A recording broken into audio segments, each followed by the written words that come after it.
What's good, Brandon? Yeah, I'm on Twitch and YouTube at the same time. I'm on both.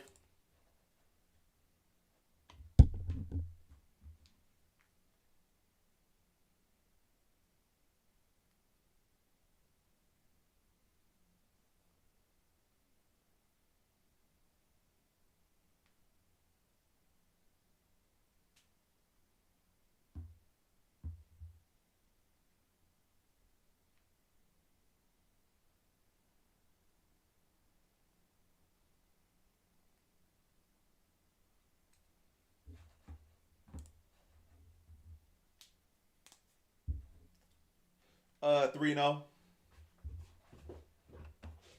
What's it been? 3 fights? Let me see. But I definitely know I'm undefeated so far. Whether it be 2 fights or three, I'm undefeated.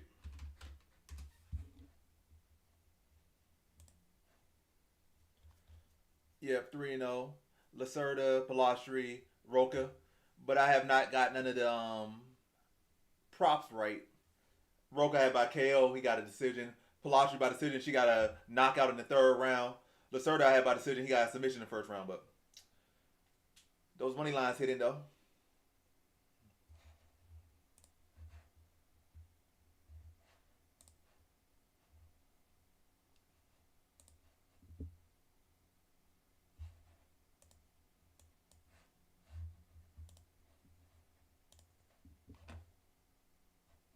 But yeah, to the Twitch side of things, if you guys are wondering who I'm talking to, I'm talking to YouTube. Talking to YouTube because y'all not saying nothing yet. Y'all haven't said anything. Be more safe. Yeah, Twitch ads are crazy. But there's what else? What are there? Gifted subs and subbing, and also if you got a Amazon Prime, you could sub for free if you already got Amazon Prime. What's up, Brandon?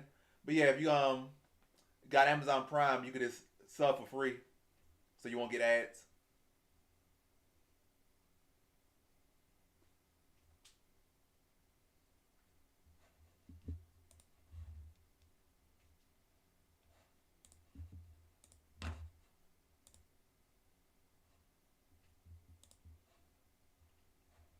Also, got to start putting these polls up. I haven't did a single poll yet. Well, I just started, so I've had a chance to. So let me start putting these things. Let me get into the creator studio so I can put polls up or predictions up on Twitch and also the stuff on YouTube. Let me get to it. Let me hop to it.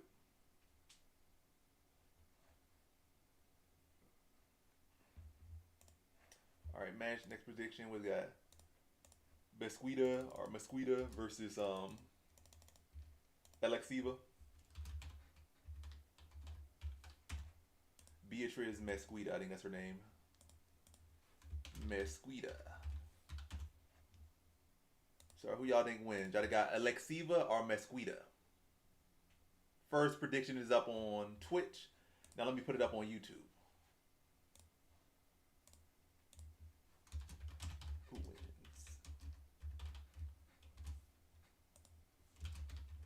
Alexiva. So prediction it will poll is up on YouTube. Prediction is up on Twitch. So if y'all want to get active, y'all can get active now. I got stuff up for y'all to do. If y'all want to do it or not, just something extra to do.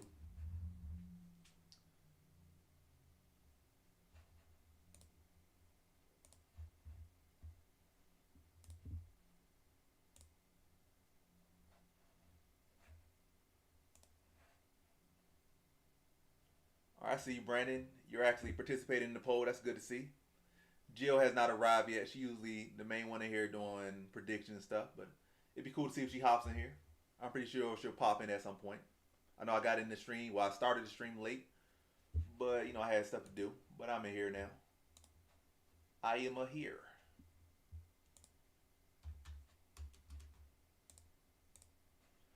Mesquita getting checked in right now. She's the red corner, so the fight should be starting in the next 5-6 minutes. Mesquita versus Eglexiva.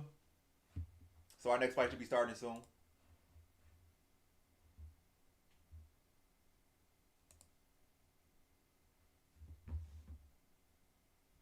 Oh, you got Beatrice with Katrina. That's a good parlay. Good little parlay there.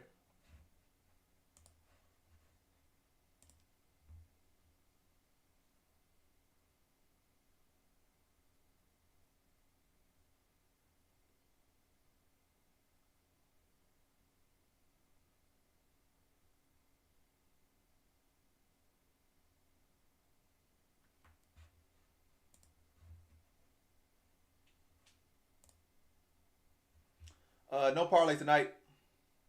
I left this card alone, but it's really opened up. Like I decided not to bet today. I had a good betting night last week, but I feel like this one was a little bit rocky.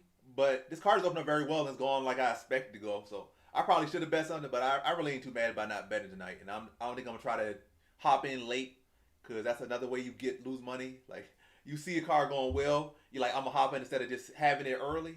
So anytime you like getting in late or trying to catch up or anything like that, it's not a good thing to do. So I decided to leave this card alone because it did look shaky in some of these fights. So I like, yeah, I'm not even going to risk betting. I don't really care to bet on this card too much. I'll just wait till a card I feel better about comes along. But yeah, so I have no bets on this card currently, and I probably won't have any bets on this card. I'll probably save the rest of my bets for next week's card before I get back into it. But yeah, no parlays for this one. I had some props, but no parlays. But I have no actual bets. I have no money on this card. And like, what's that? The first card in like 2 years I have not bet on. I feel like every other card I have at least put some money on. I have put no money on this card. I'm about to go travel to New York. I'm about to go to Japan and stuff. I don't feel like even taking a little loss right now. Like that would just piss me off. Like the money I would gain versus potentially losing any bit of money would piss me off right now. So I got a lot of money I'm spending going to New York, going to Japan. So yeah, I'll be very smart with my bets. Extra smart, extra careful going into these trips.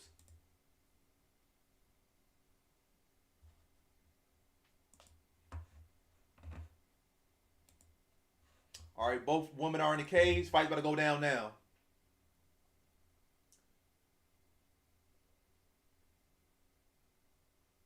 All right, fight's on the way. Beatriz versus Alexiva. And this is definitely one of these fights that could go left. Because Mesquita, with all her accolades, she still is not very tested. Alexiva might not be the best fighter, but she at least has, what, like 6 UFC fights and like 2 UFC wins. And she does seem to be a grappler. So this fight, she could pull off upset here.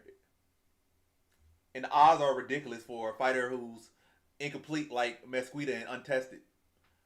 But yeah, I think she should win, but the odds are ridiculous. Minus 650 for an unproven fighter as far as MMA. Obviously in grappling, she's more than proven. But as far as MMA, she's unproven. So she should not be no minus 650. And it's not even a perfect stylistic matchup.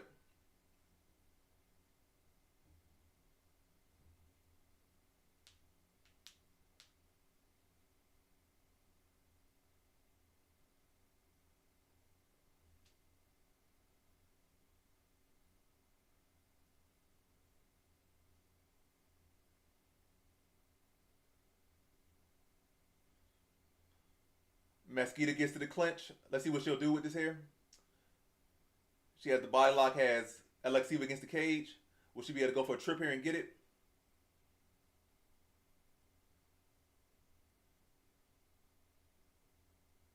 Oh, nice trip. And right into the mount for Mesquita. Right where she wants to be. 3 minutes and 30 seconds in the round. Plenty of time to work. Drops a good ground and pound here on Alexiva. Alexiva squirming, getting tagged up.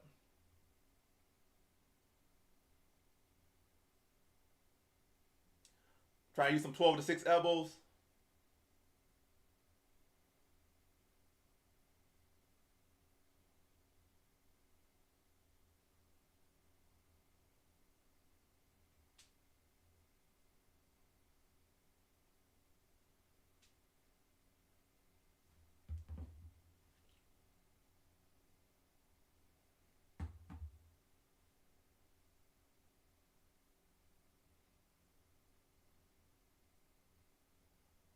Some more 12 to 6 elbows from Mesquita.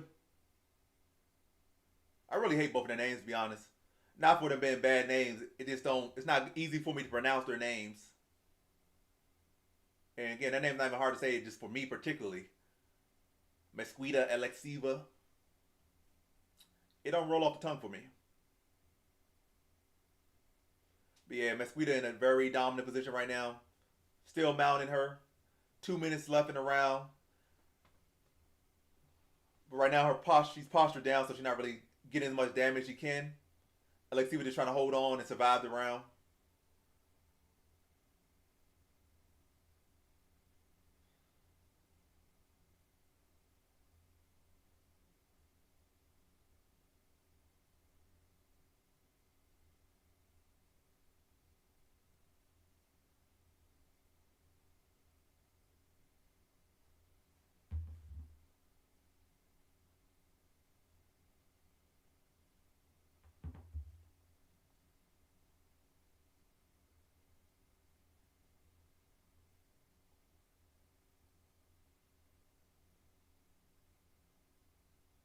Ooh, some more 12 to 6 elbows. And now that she got her gift wrap, one arm tied, they're dropping elbows on her.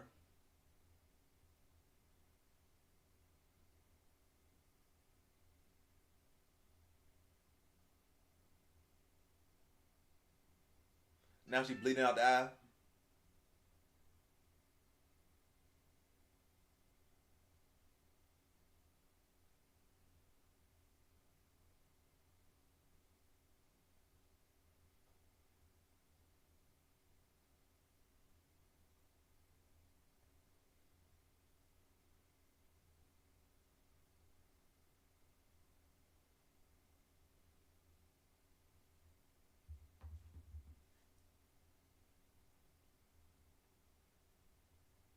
That is true.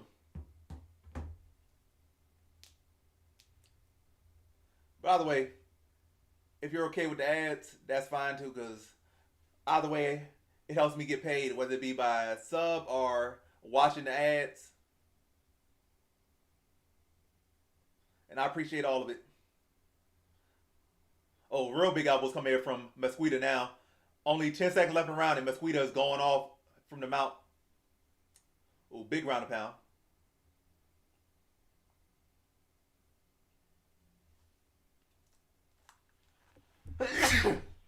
I'll be back.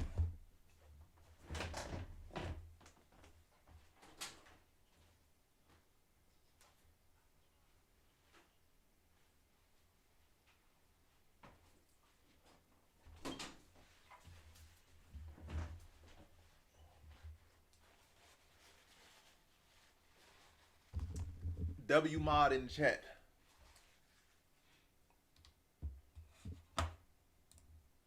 Let's see what YouTube is saying.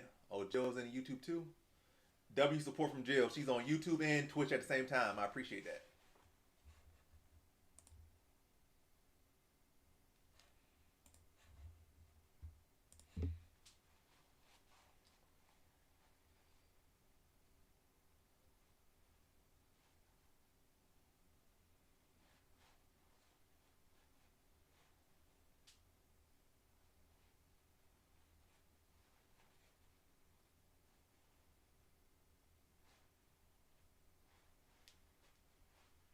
Are we going into the second round? Alexiva took a beat in that round number one. Now we enter round number two. Mesquita fully in the driver's seat, but every round starts on the feet. Let us see if Alexiva can make any adjustments in round two. Because she'll definitely need some adjustments, a lot of adjustments. Something big from her. And it looked like Alexiva's the more tired fighter too.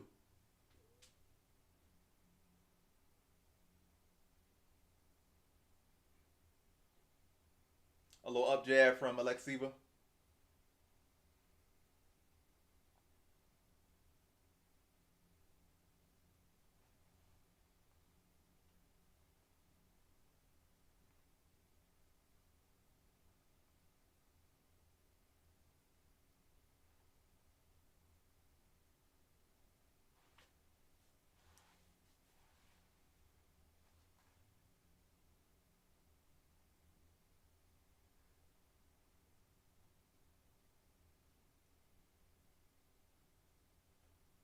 Mesquita in on a single. Gets the body lock. Oh, gets another takedown. And now Mesquita once again on top. Got 3 minutes and 45 seconds to work with top position. Yeah, this fight should be ending pretty soon if Mesquita could get the mount again. Yeah, her face definitely messed up.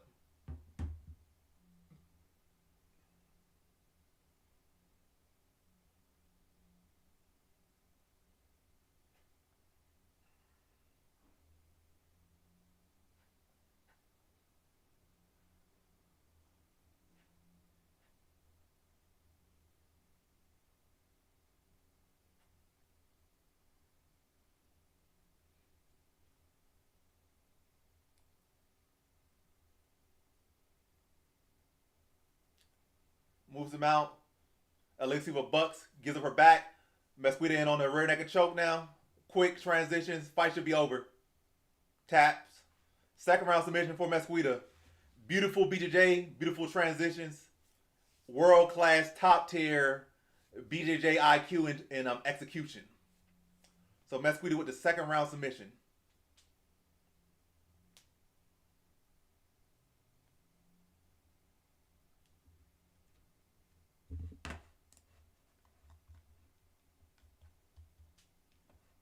That's actually a perfect prediction for me. I had second round sub for Mesquita, so that's a perfect. I didn't bet it, but perfect prediction.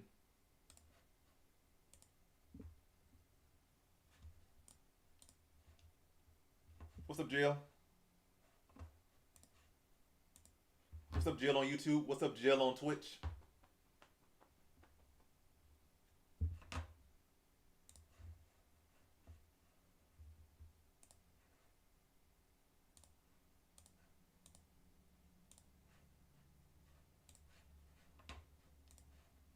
All right, let me end these polls and start the next ones up. So we got Petrino versus Peterson next. Let me put that poll up. Glad you're here as well. Like, it's literally, if y'all weren't here, I'd be talking to myself for hours. So glad y'all are here. Because again, y'all could deal without me, but me with y'all, I'm just literally talking to myself. So y'all without me, y'all cool. Me without y'all, I'm talking to myself. So I appreciate y'all even more.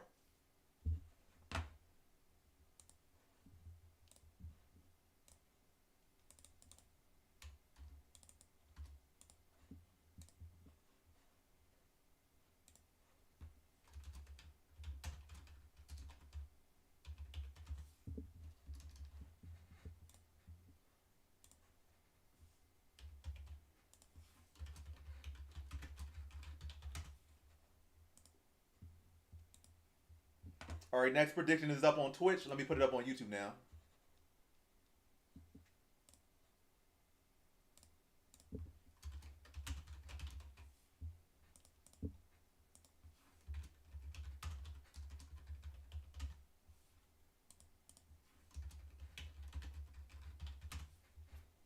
All right, both poll and prediction are up. Prediction on, well, poll on YouTube and prediction on Twitch. Both are up now. W claps.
He don't look like it, but he does got fight in him.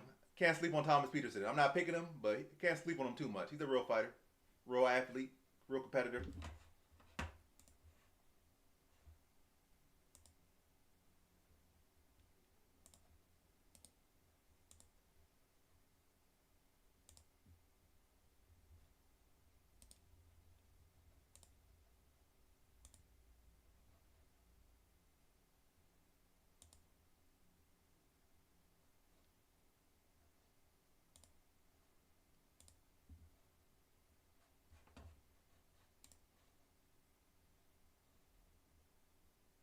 Oh, you think Mesquita's pretty?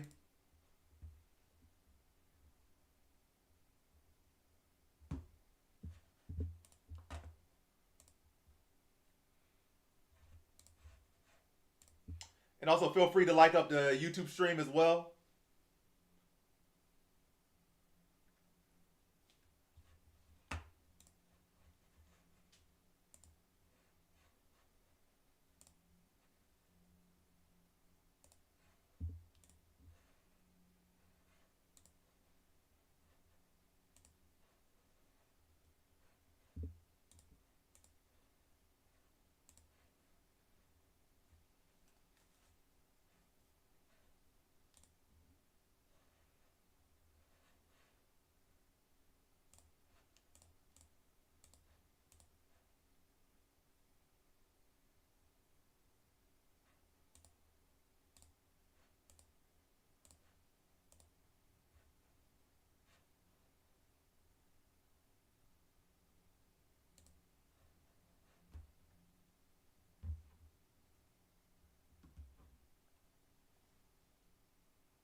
Yeah, Petrino is huge. He was a light heavyweight. He looked bigger than most of these heavyweights.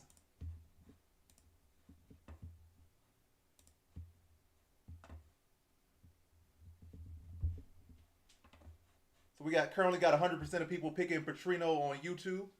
Let's see what they're saying on Twitch.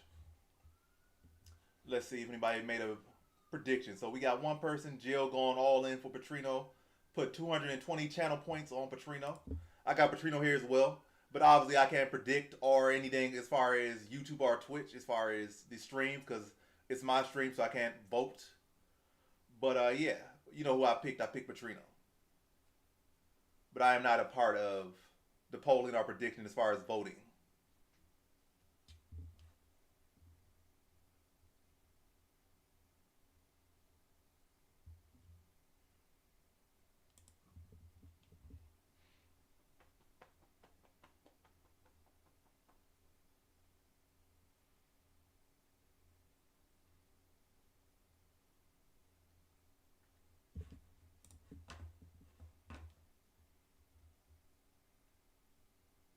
Peterson making his way to the cage, getting booed by the Brazilian crowd.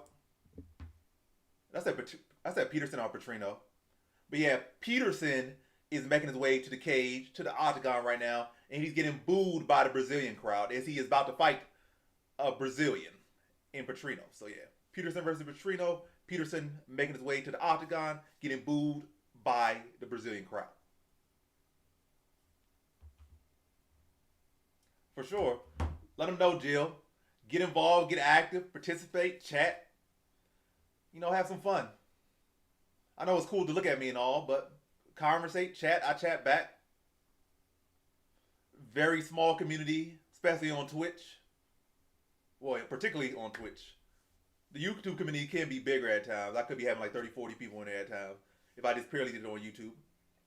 but still a small community all in all. So I'm definitely responding to people if I see y'all. You're not getting left on red. So yeah, participate, have fun, laugh with me, joke with me, talk some trash. I know a lot of people be talking trash here and there and stuff, but I be ignoring these days because the trash talk don't be good. So this is also a good time to troll as well because again, I'm going to see you and I'm going to respond to you because really there's really not a whole lot to do with a live fight Japan. Like I can do this color commentary and stuff like this low budget color commentary here, but the fun really comes out of how we as a community interact with one another. So yeah, say something. Don't be a ghost. Don't be a fly on the wall. Say what's up. Flap your gums. Type your fingers.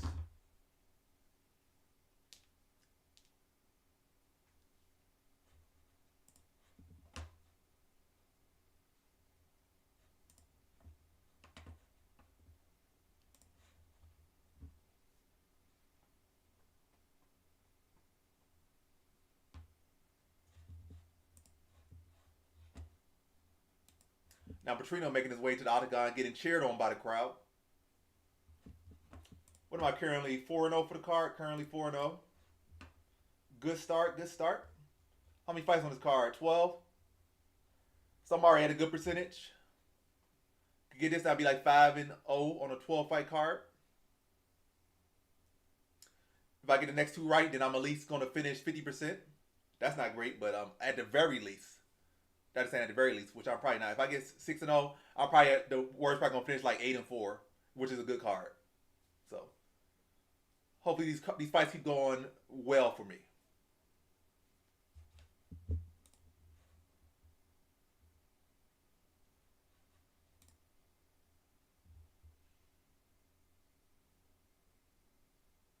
Yeah, what is it, like his second fight at heavyweight or third?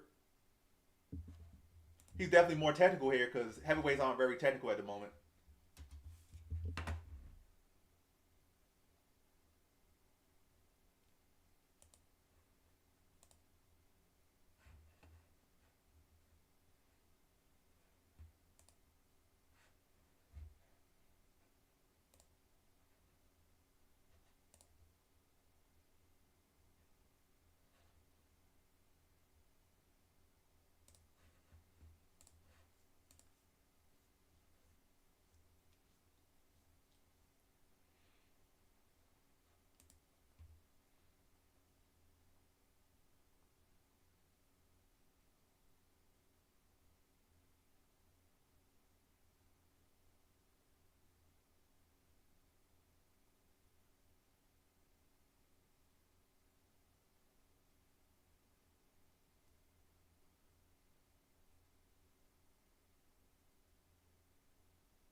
All right, fighters have been announced now.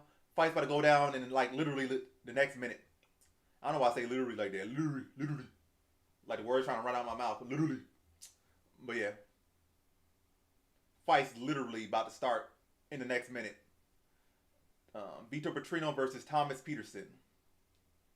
I believe this is not Peterson. This is Petrino's second fight at heavyweight. He's 1-0 at heavyweight, trying to go 2-0 at heavyweight.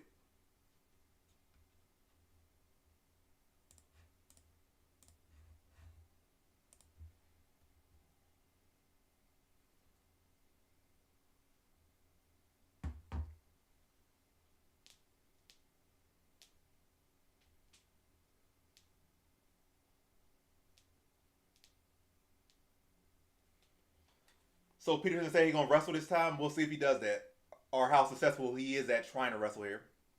They touch gloves, fights on the way. Petrino actually looks like the bigger guy here. That's funny.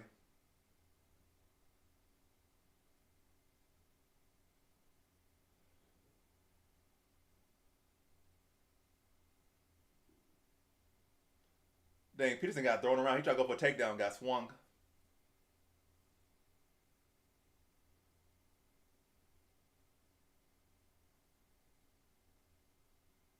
Peterson had the body lock, but Petrino's pressing him against the cage.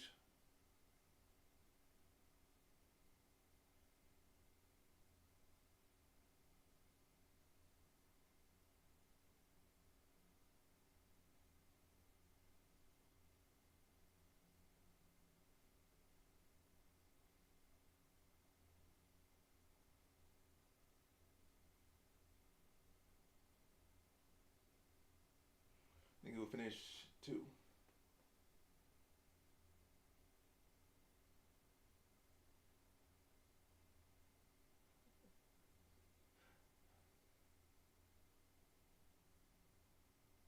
Now Petrino's trying to go for the single here.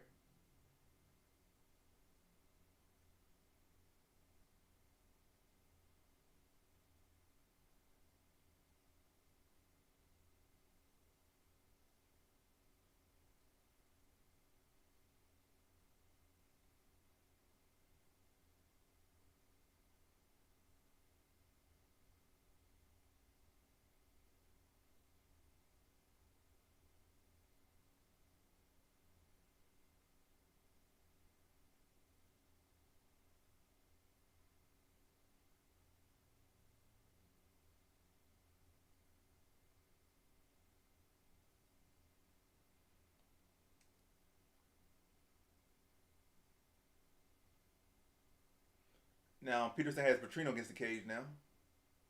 Now he tries to go for a single.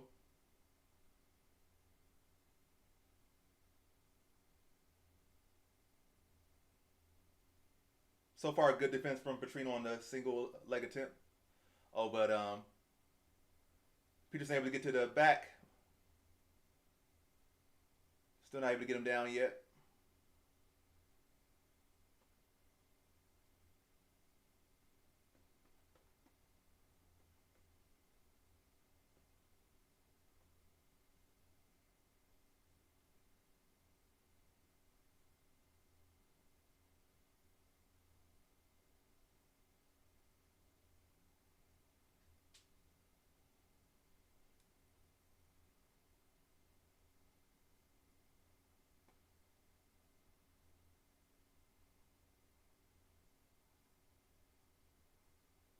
Well, defending the takedown. They're back to their feet, back to space.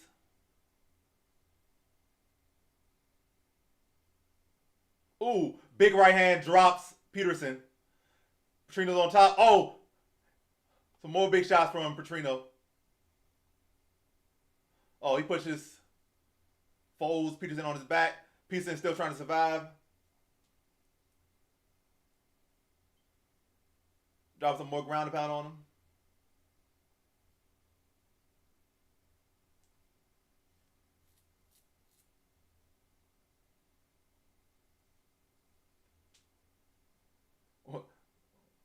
So the ref gonna stop the fight for the mouth guard? Okay. I guess you gotta protect his teeth at the very least. Fight resets.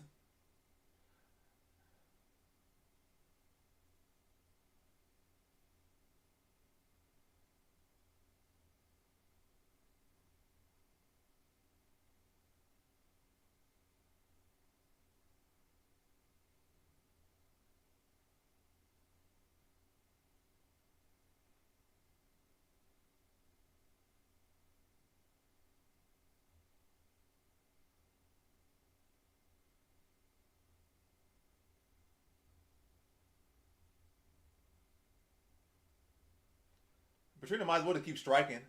Like wrestling here is a waste of energy and allowing Peterson to recover. But hey, if it works out, it works out. But right now, it doesn't like a smart game plan or smart approach.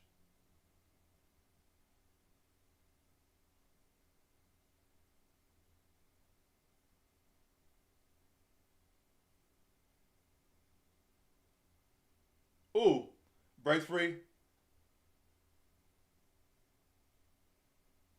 Strong first round for Petrino. But Peterson is definitely still in the fight as far as he didn't get knocked out. And still 2 more rounds left. And sometimes when you don't finish a guy and you maybe spend too much energy, it could be better for the guy that got rocked. But hopefully Petrino's able to stay focused, stay locked in, didn't spend too much energy. And again, keeps mindful. And he should be able to get this win here. And should be able to get it finished. But we'll see. Fight got to play out more.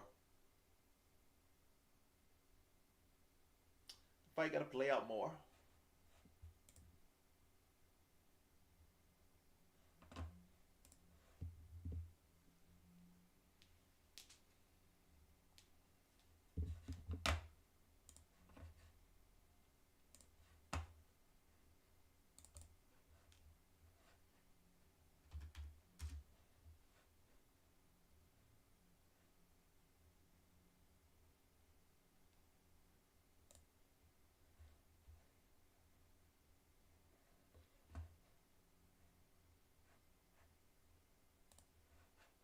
Are we going into round two between Petrino and Peterson? Petrino took the first round in a big way, but we got plenty of time left in this fight.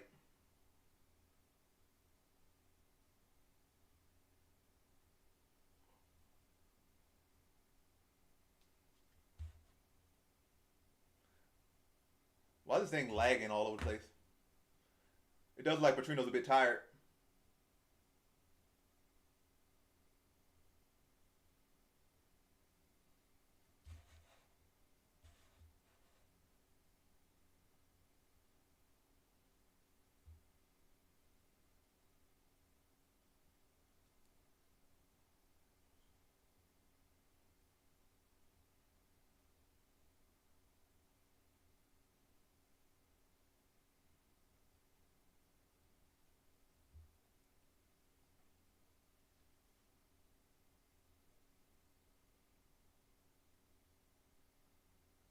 Yeah, I don't know why this thing is lagging. I'm not talking about my stream. It may be lagging my stream, maybe.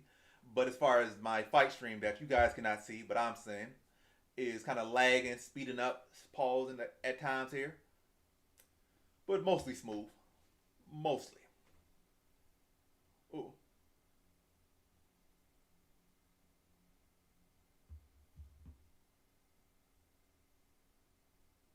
Welcome back, Brandon. Hopefully Petrino could bring it in for you, haul in the cash for you. The referee breaks them up. Not a whole lot of action was happening.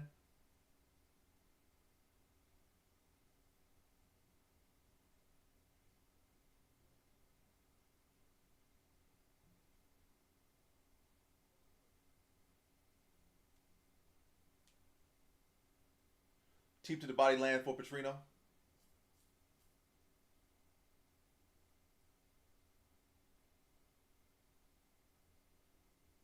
Oh, nice fast takedown attempt from Peterson. Good defensive wrestling from Petrino. He looked labored, but his reaction's still fast.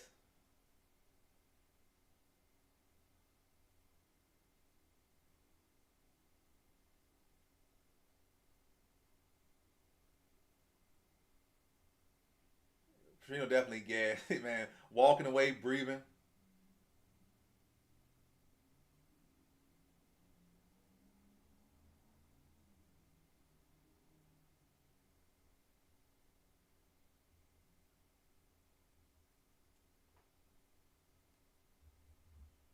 Let's see.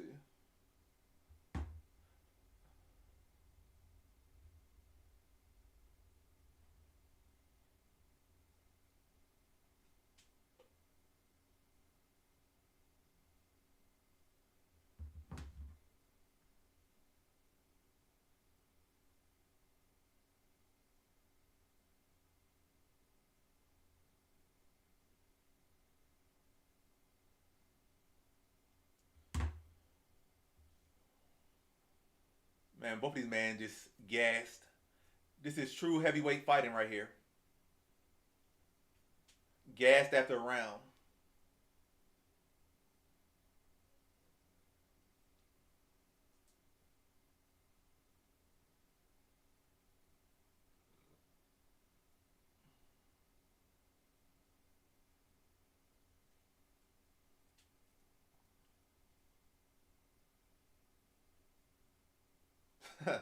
Man, he's so tired. So he got no energy, but he could try to do flying knees. Oh, good combination there for Petrino.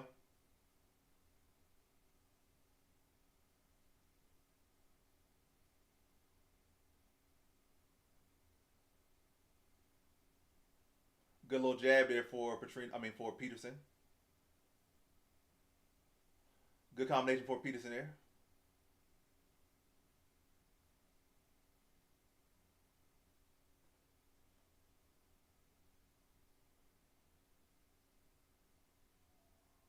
They both exchange jabs there.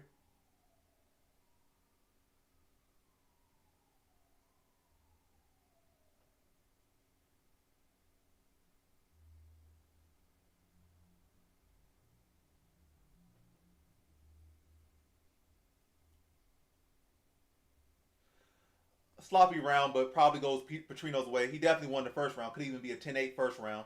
Second round was pretty sloppy.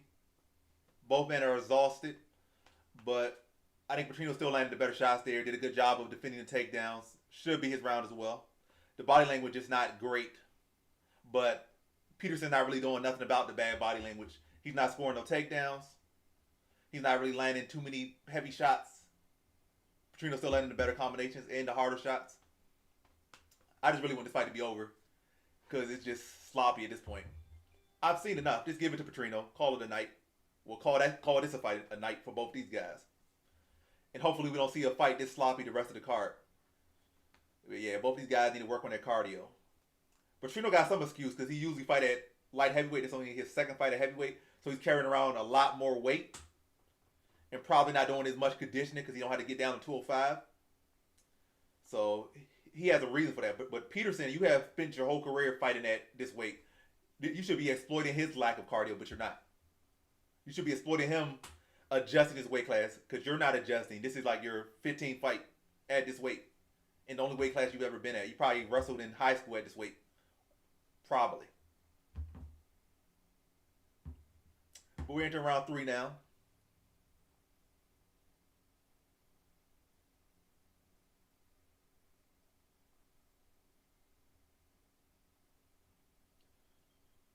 Jab partially lands for Petrino. Oh, dang, what the freak? Man's got knocked out, went limp. Big knockout for Petrino. Like I mentally checked out for a second. I was like, we in for another boring round. I mentally checked out, and Peterson was getting slumped. He did the worm. He made that man do the worm. Good win for Petrino.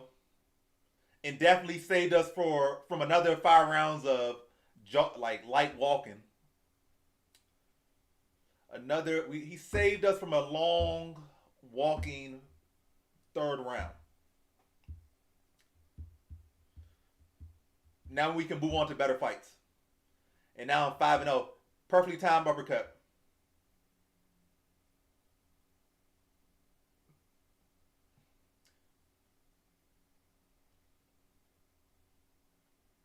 Made that man do the worm.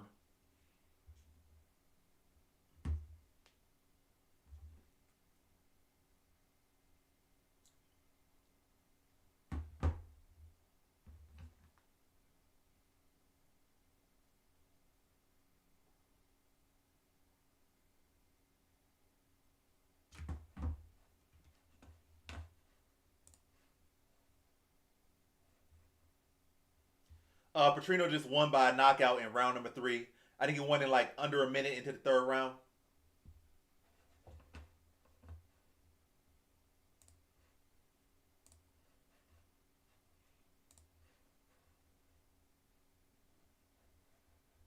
Glad your parlay cashed.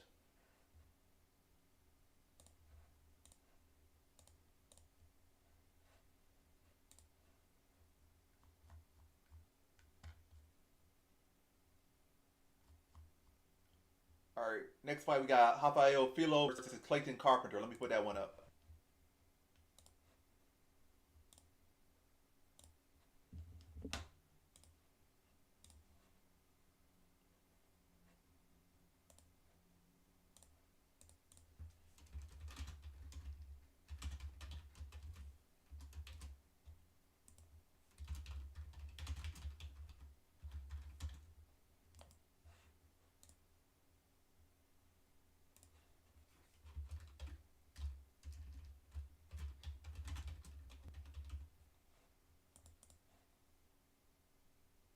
All right, next poll is up. Clayton Carpenter or Rafael Filo? Who y'all got?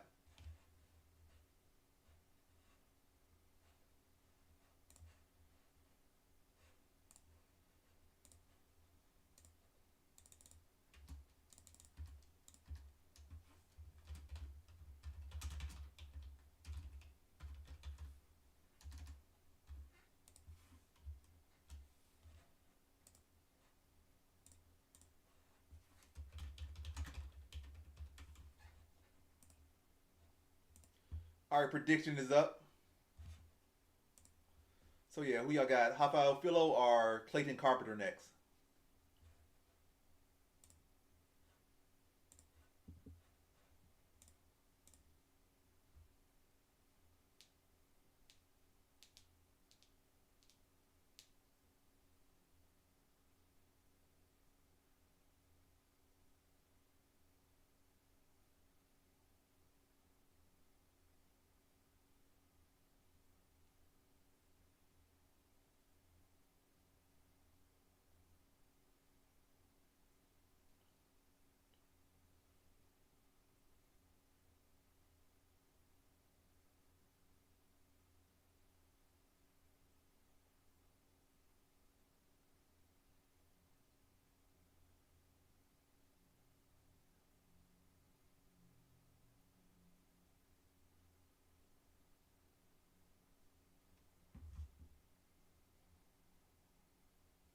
I appreciate you, Brandon.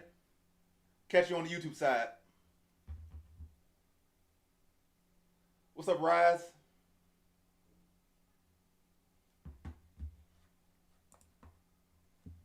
You said that's your favorite translator?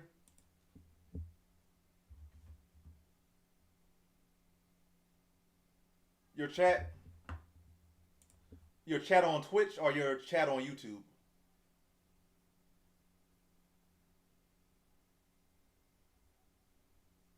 You got a YouTube channel or are you just on Twitch?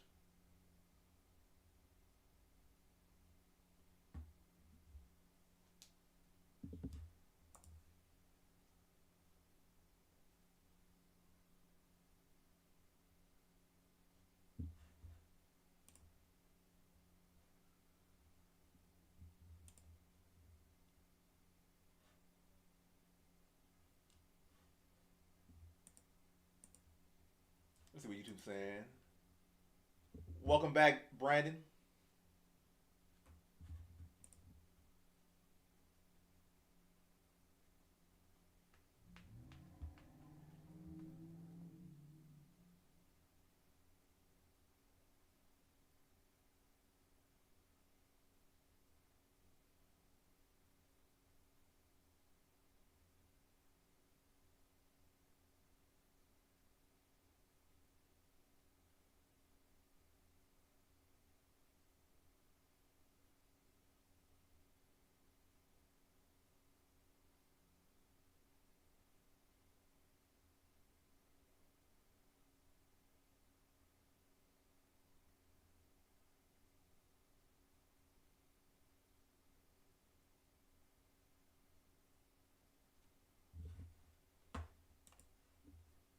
Oh, Twitch.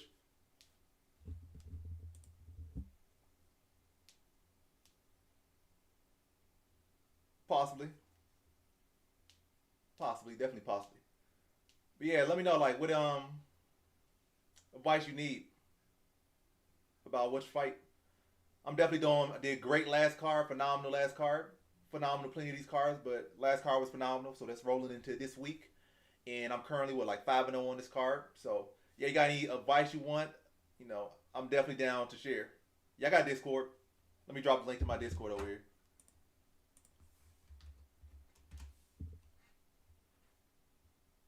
It needs some renovation for sure right now, but I definitely got one. So if you ever want to hop in there and chat about anything, or just DM me about anything on Discord for sure. Definitely down to chat about some fights or just any topic in general evolved. I said evolved around MMA, involving around MMA because I definitely got a decent opinion. Been around the game a long time. So there's a link to my Discord. If anybody wants to join my Discord,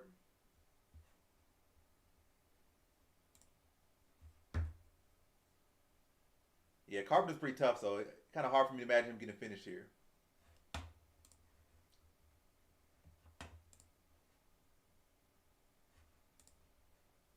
And I didn't really look. I really didn't like how Philo looked on bottom of his last fight. He looked bad, but he spent way too much time there on bottom of his last fight.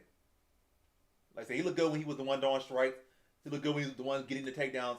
But when he was on bottom, he could not get off bottom. I didn't like that from him last fight. And I think Clayton Carpenter can exploit him in a similar way. But we'll see. This is definitely one of the tougher matches on the card. But I feel like Clayton Carpenter stylistically should be able to win this one.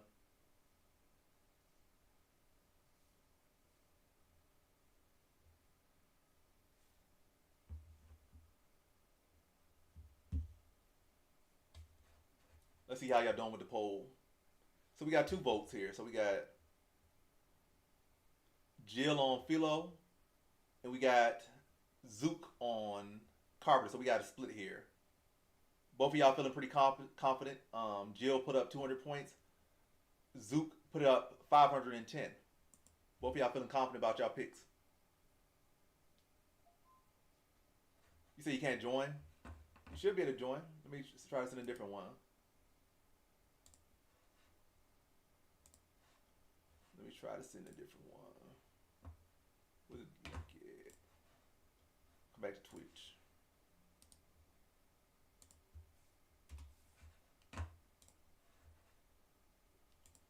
All right, give you another link. See if that one works.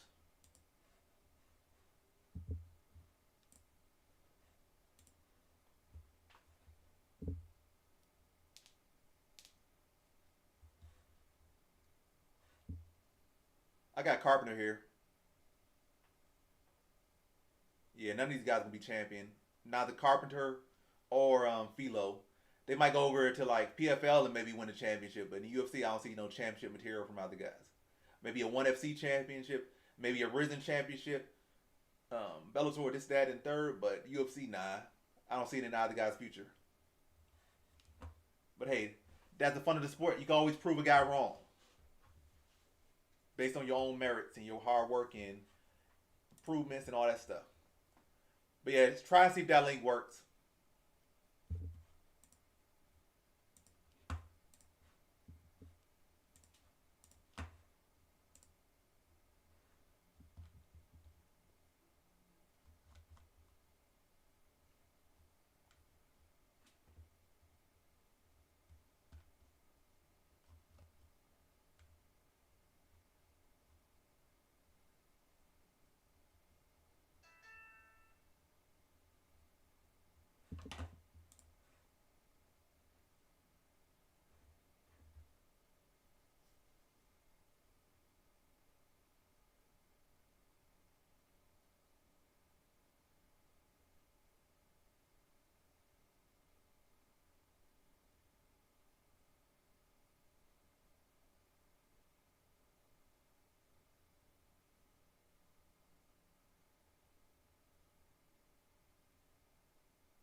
Let's see. All right, I'm hopping to VC. So two. Well, Jill, you ain't never been in Discord. I'm surprised about that. Also, add you as a friend as well, Jill. Send a request. Let me add a role free. Let's see Stilio. Let me give him a role too.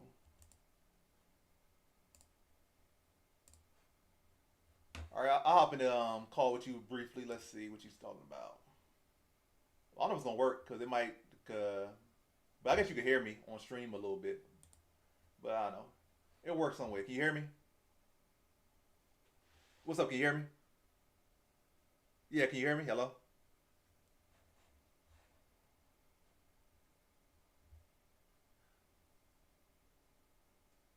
All right, what's up? Yeah, can you hear me?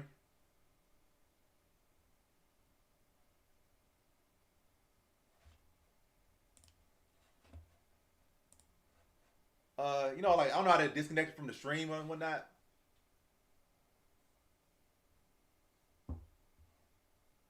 Yeah, I don't know like the exact settings. Let me see.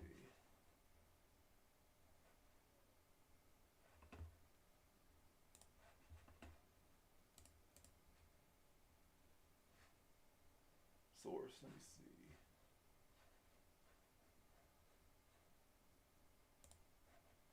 Let me see. I'm gonna even have to do that to be honest. Cause it's not like I have nothing I'm showing on here, so I could just. I think I did it on different days. Yeah. No much. No much.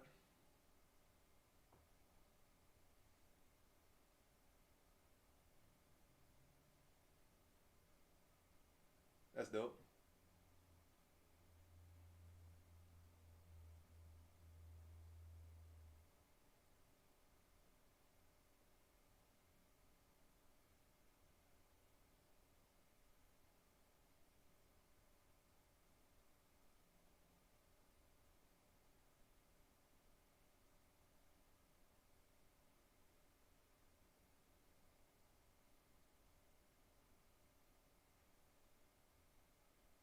you might have found a different place of employment.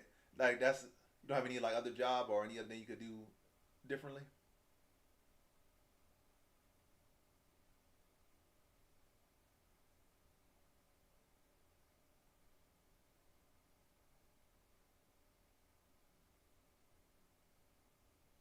I get you.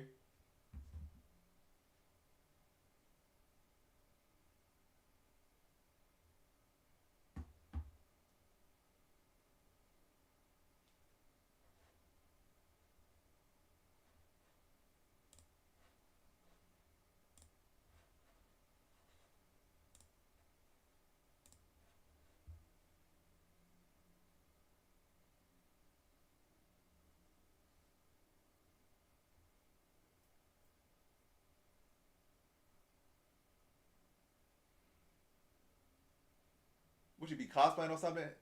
So what you get exposed for?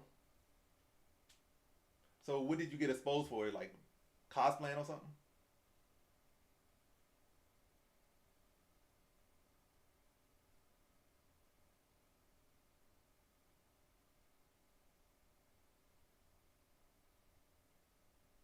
I mean, that's not even nothing crazy to be honest. There's way worse cosplays to be honest. So so what you be moving? You be moving paper with your hand and stuff and aluminum foil.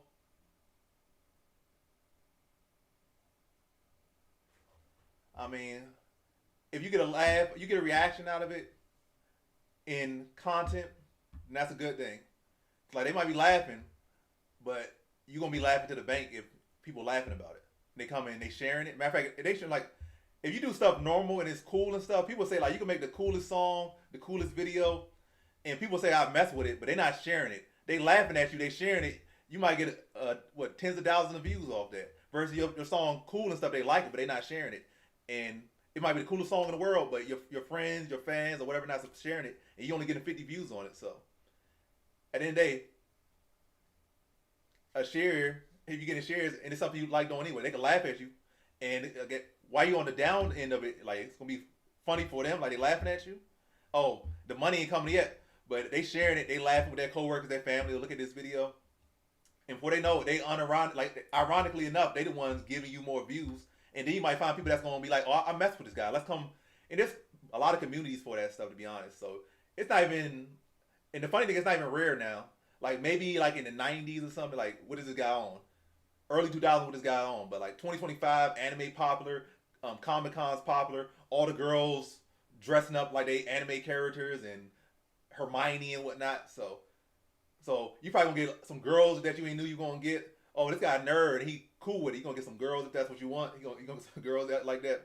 Matter of fact, look at the AI Miles Morales guy. He got a super hot girlfriend, and he dressed up and pretend to be Spider Man all day. And his girlfriend, a nerd, she like to cosplay. So nerd girls be hot too. Matter of fact, they be hotter than regular girls because they gotta stay in shape because they want to wear cosplay. So you up really? They laughing at you, but you gonna probably find you a nice girlfriend. They gonna bring attention to you. You gonna make a lot of money because they laughing, but you gonna be laughing later. And if you want to, you can keep doing that. You can expand on it. Yeah, again, laugh to the bank. So, and they gonna keep working that same job. Like you go like I could do this full time now.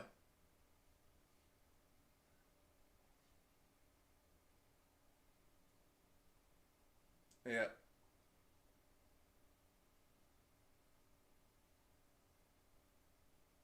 yeah. And if you got like a medieval times or something, or like a what do they call those things, any type of thing like that, you could get a job right there. Especially like I said, you already believe it. You more than an actor, you believe it. So if anything like that's near you, or yeah,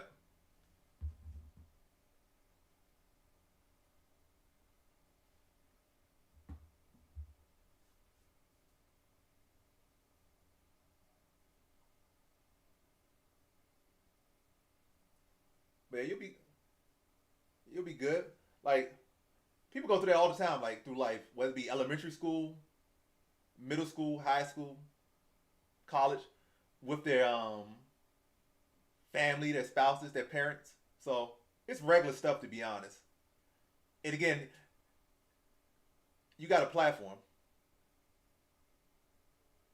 So again,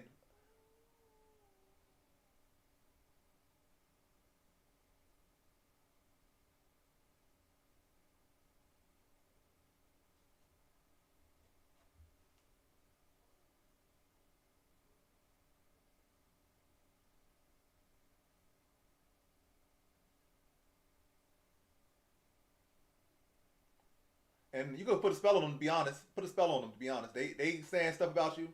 Matter of fact, really, words don't mean anything unless you casting a spell. That's when words matter. They can't cast spells. Only you can cast spells. So their words mean nothing. But if they try to put your hands on you, that's when you start casting spells on them.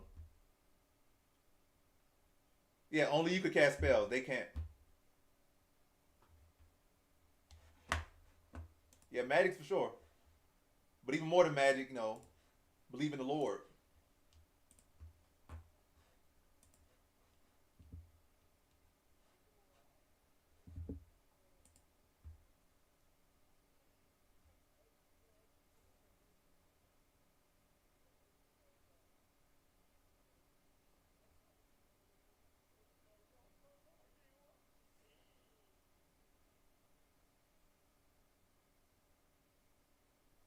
Again, don't let them see you down. Don't let them see you down. To be honest.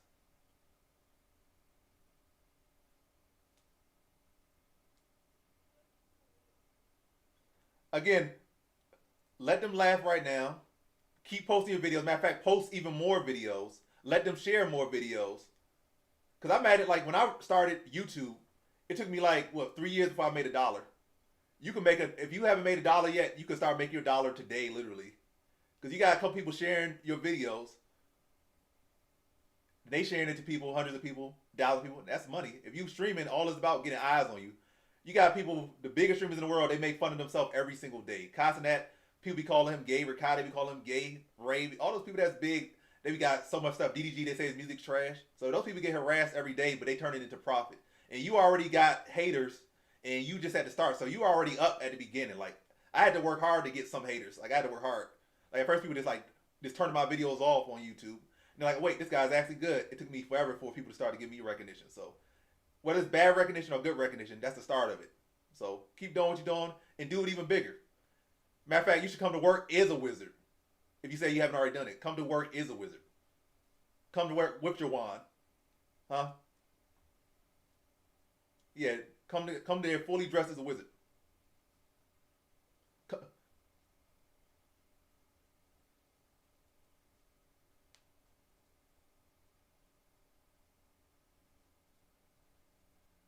For sure, I appreciate it.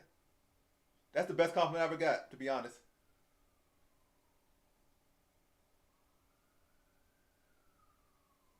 Forever, like 8 years of YouTube. Twitch this year, probably like 2 months of Twitch, but YouTube been doing YouTube for like 8 years.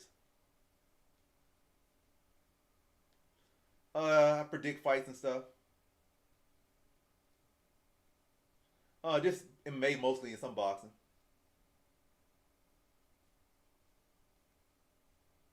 Yeah, I be putting money down. Again, some other people like they go crazy. They put it like 10,000 down and stuff like that.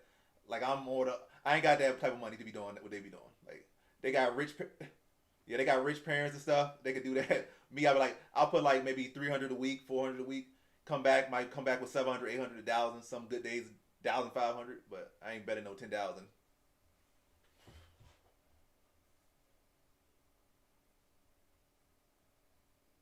Yeah, they definitely do.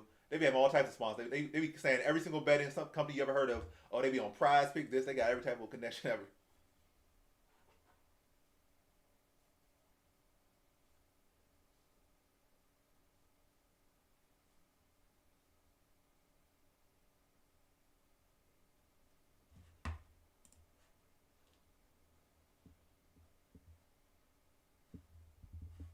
Let me see for streaming. Let me see. Well, I'm gonna say content creation in general. It's all the same. It's different little things to intricacies to each one.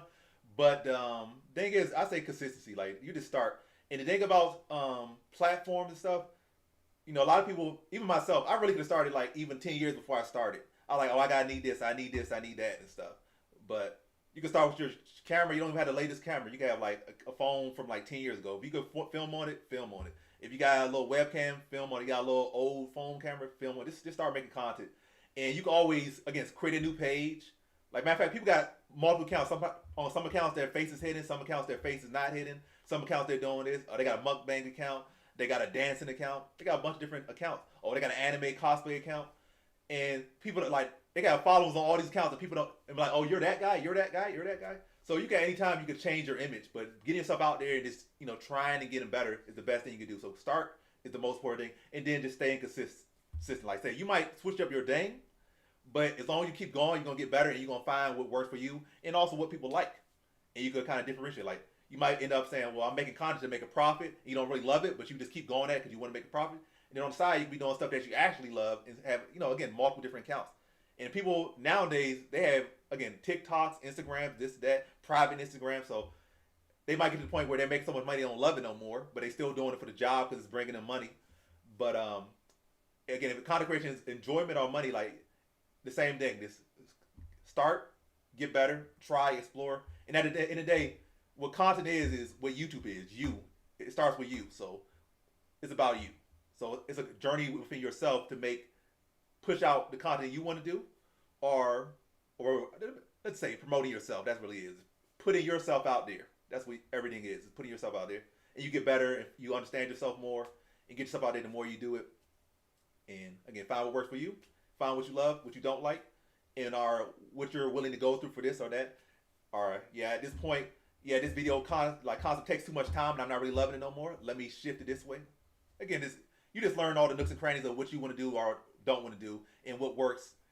So from both perspectives, like from yourself, what you're enjoying, what enriches you, and to your fans or supporters or viewers and what they like from you. So and you kind of find that balance. So you don't go crazy like a lot of these other YouTubers go. Because a lot of YouTubers, I think they start doing what other people love and they hate it.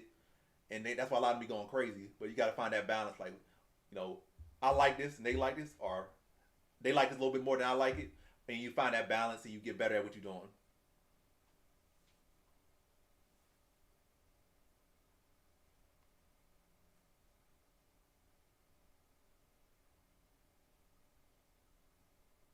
I'm glad I could help, and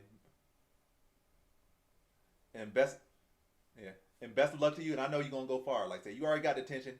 Now just to use that attention to push you where you want to go. So keep on living and keep on thriving.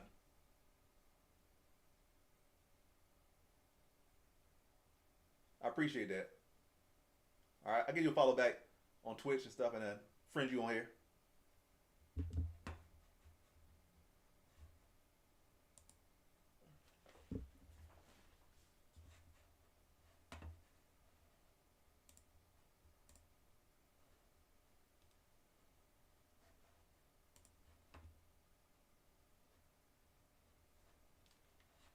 Let me see. Yeah, I think Amada does have a problem with his hand. Let me see where. All right, send him a follow. All right, now back to the stream. Let's see where my mic is at. Mic's still good. Any fights on yet?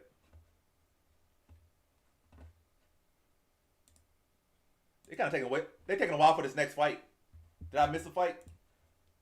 I feel like it's been like 10 minutes since the last fight. Oh, Philo got a submission in round one. That was quick.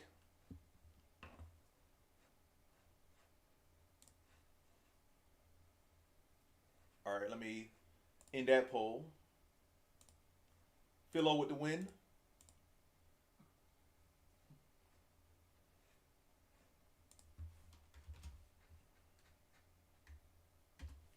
All right, let me see what they doing on YouTube.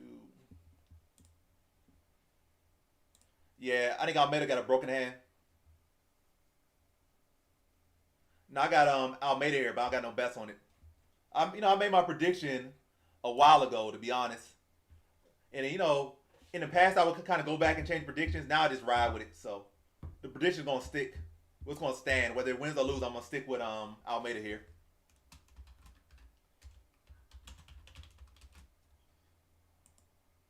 Yeah, I had Carpenter. He lost. Let's see.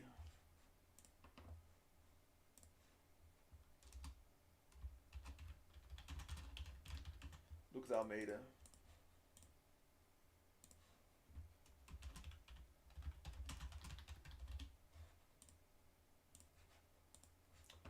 All right, predicting up on YouTube. Let me put it up on Twitch.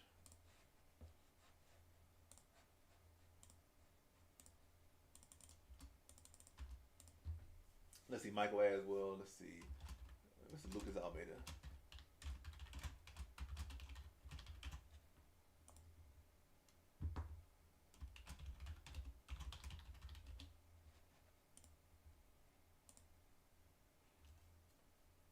All right.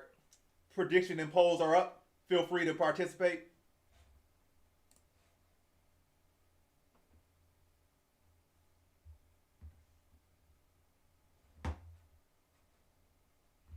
Almeida got a broken hand, but he looked locked in. And currently, I think what Brazilians are 5-0. Well, 6-0. 1, 2, 3, 4, 5, 6. Brazilians are 6-0 currently. Underdogs, I mean favorites are 5-1, but Brazilians are 6-0. I got Almeida here despite the broken hand or the potentially broken hand. We're not sure if it's actually broken.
I still probably pick him, to be honest. I'm not really sold on Michael Aswell. He's like 0-3 against UFC level opponents. Yeah, it's worth a bet. Again, I wouldn't say a big bet, but a little bet.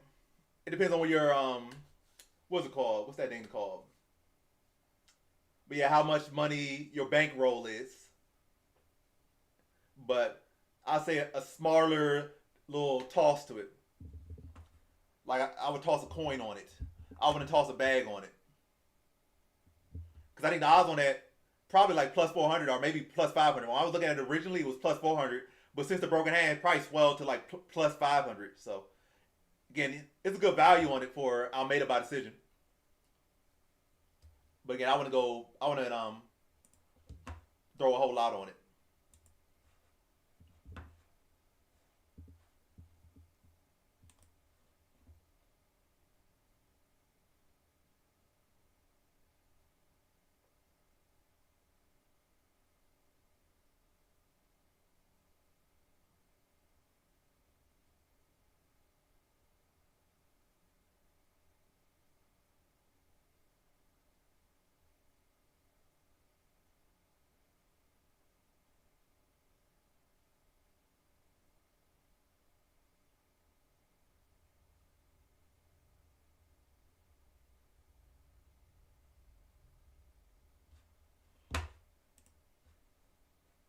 All right, fight's going down now.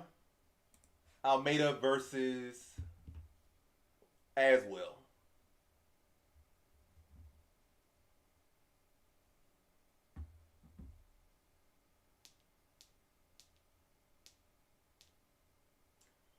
Aswell coming out pressuring a little bit.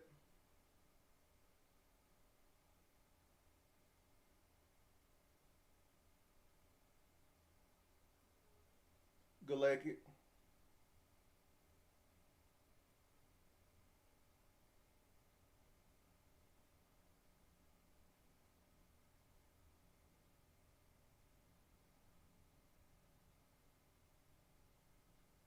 Oh, couple big right hands landing for Aswell Jr. early here.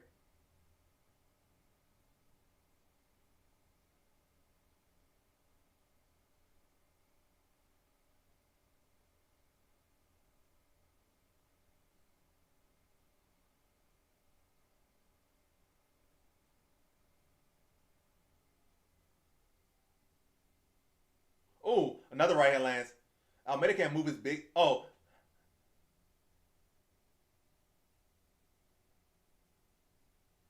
Almeida is hurt. He needed to know how to defend that right hand.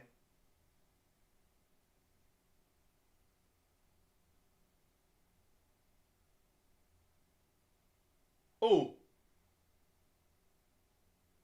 ooh.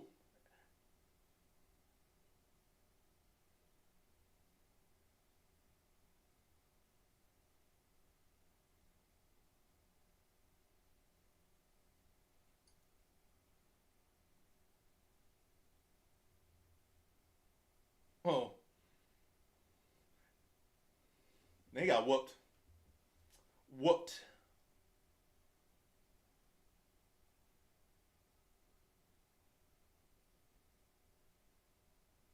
Bad pick.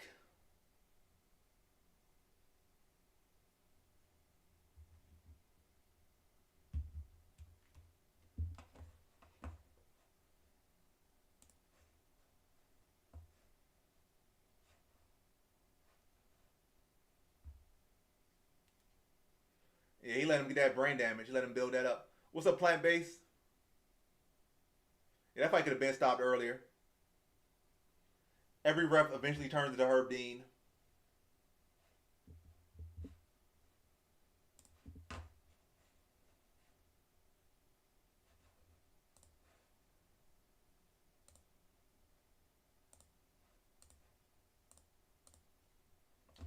All right, what's the next fight?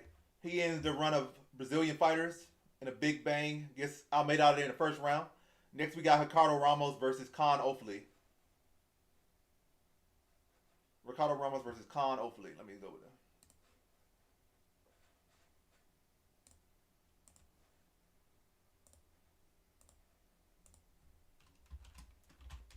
Who wins? Let's see.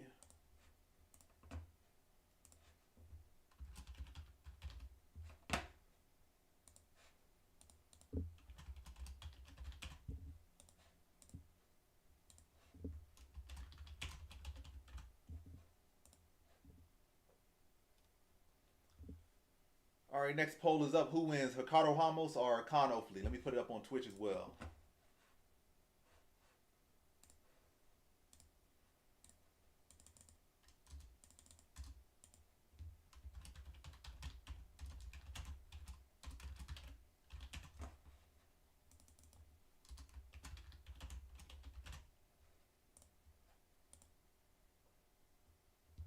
All right, next prediction is up. Who y'all got?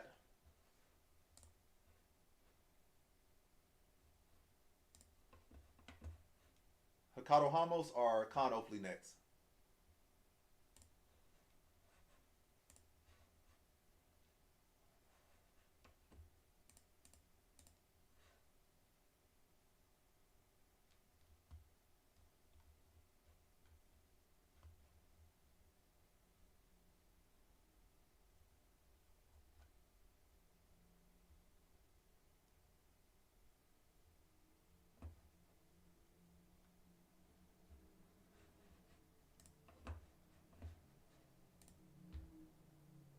Ramos by finish. I like that.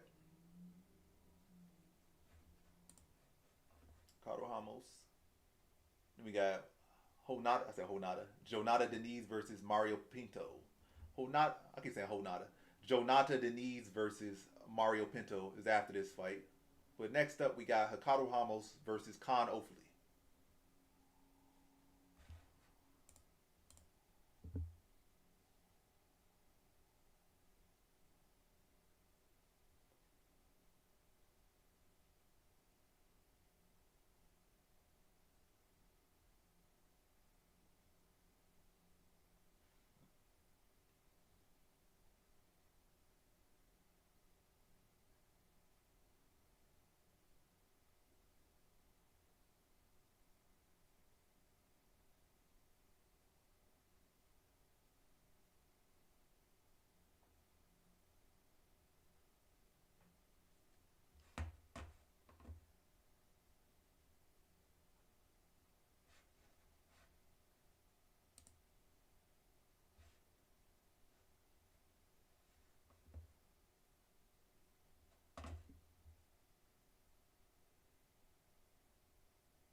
That's good. I like when a car has a lot of finishes.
I'm going with Pinto. I feel like he got more upside, but it's not like a whole big, great analysis about that. It's a heavyweight fight. Anyone can get knocked out by a big punch, and I don't think either guy has great defense. They both got big power. I think Deniz has a little bit longer reach, but Pinto's like an inch or two taller. But I do think Pinto has more upside. I just feel like Deniz has shown multiple times that his ceiling's pretty low. Like he's a primarily striker. His grappling doesn't seem to be improving too much. And yeah, but it's primarily be a striking battle. It's gonna be who is able to land the big shot first. I'm leaning to Pinto to be, bigger, more athletic. I think he probably has the better gas tank. I feel like Deniz don't have the best gas tank. I mean, again, it's heavyweight. I don't think either guy has a particularly bad chin, but it's heavyweight. And not the guy has a particularly great chin. But I'm just leaning to Pinto though. It's no great analysis behind it, to be honest. These guys are both very early into their careers, and this is definitely a fight we're gonna see like who's moving up, who's moving down. And matter of fact, these guys are so young in their game, they might even rematch again. Well, I feel like Deniz, he's not as young as we would think or want. He's like 35, I think. Whereas Pinto's like 28. So 28 at heavyweight's like 23. 35 at heavyweight's like 30. So Pinto still got a lot of time to kind of grow into himself. And I feel like he has a higher ceiling. So I'm leaning to the guy with the higher ceiling. Really, that's all it is. The guy with the higher ceiling is Pinto.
plus 115. Yeah, hopefully he gets it done. Put me back on the winning track. It was 5-0 start. Now I'm on a 2-fight losing streak, 5-2. But hopefully these next 2 fights can put me on the back on the winning track. Put me at 7-2.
Let's see what chat's saying. Ricardo by finish.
Yep.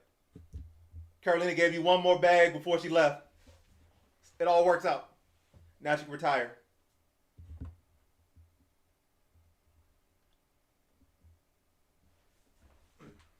She had me.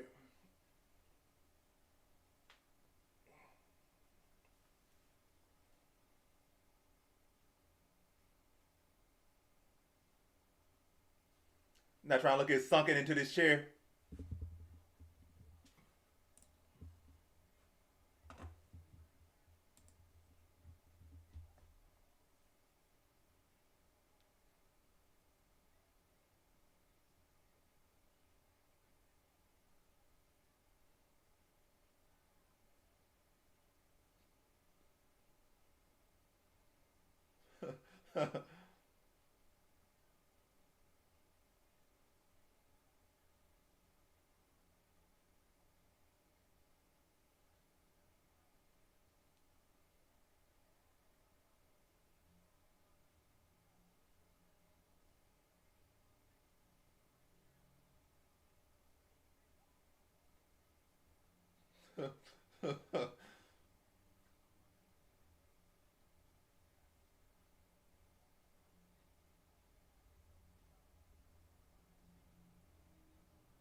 So Jill put 1,000 on Homos. Very confident in Homos.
That's good for him.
Yeah, he's been in the UFC a long time. Ramos has.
All right, we just waiting. The fight's been ending so quick, it's kind of dragging now. But we should be getting to the next fight in the next 5-10 minutes.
Yeah, I think Ramos will get a knockout too.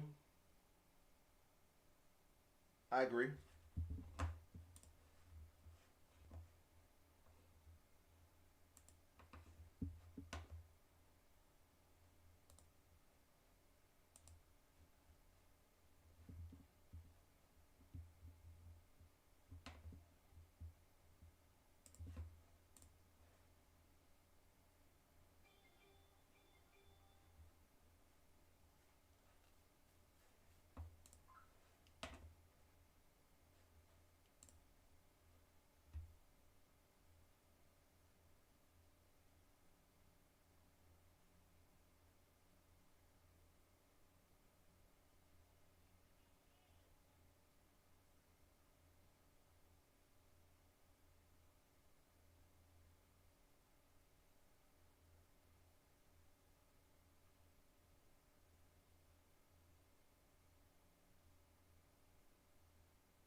I can see it happen. Hopefully not that bad, to be honest, but I definitely think Ramos is on a different level, and that's clear.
Nice emojis there.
He coming off a decision loss. He only got knocked out in his UFC debut against another guy on Ultimate Fighter, but he gave Naimov a pretty good fight though.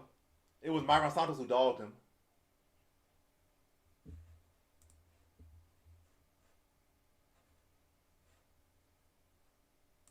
All right, fight's underway. We about 30 seconds to the fight. Or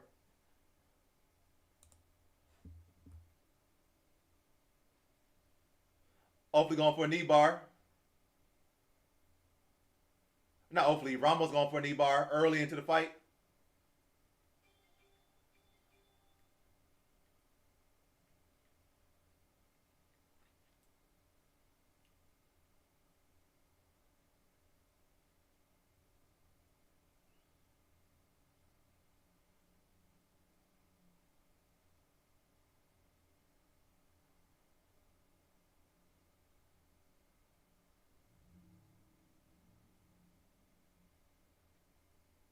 Good scramble there for him. Hopefully, show a lot of heart.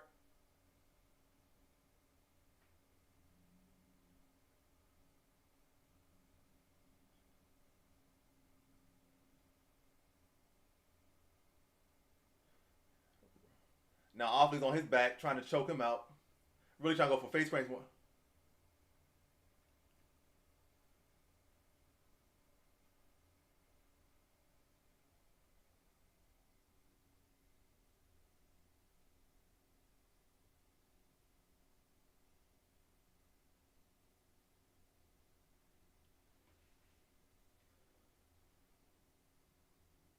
Now the crowd booing.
Look at Ramos.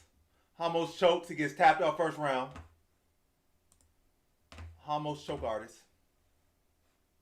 Hopefully gets the win. And stuff like that is why like I feel so comfortable or smart not betting this card at all.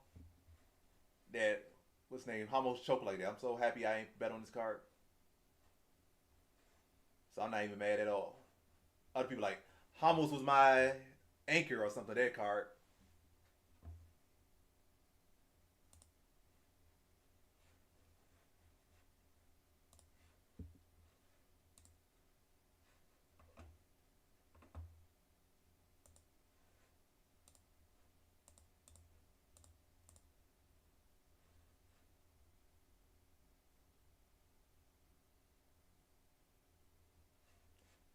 All right, what's the next fight?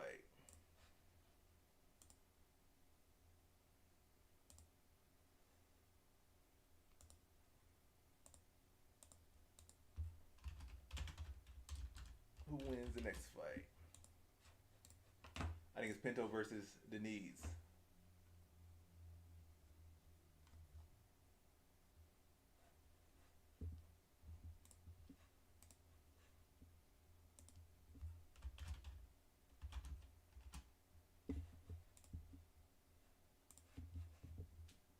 Nope, Ramos got submitted in the first round. He started off hot trying to go for submission, wasn't able to get it. Um, then Oakley took his back, standing backpack. Eventually was able to find a rear naked choke and get Ramos out in the first round. So it's like the third time Ramos got submitted when he was the one aggressively going for the submission early. But yep, Ramos got subbed first round.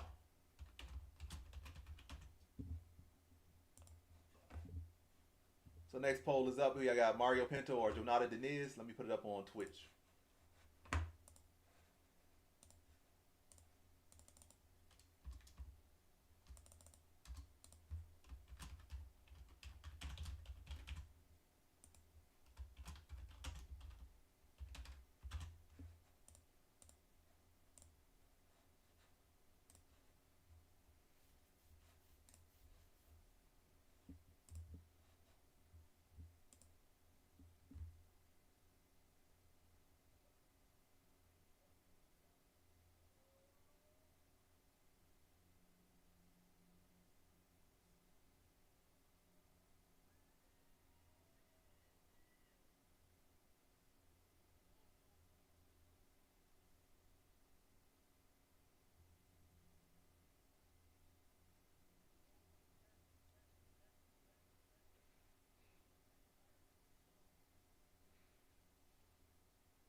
Probably plus 500 or 600. Had to be. Yeah, I got Pinto next fight.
So how many fights we got left on this card? We got four more fights left on this card. It is currently 7:25. This card might wrap up at 10 o'clock.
Oh, you got Denise.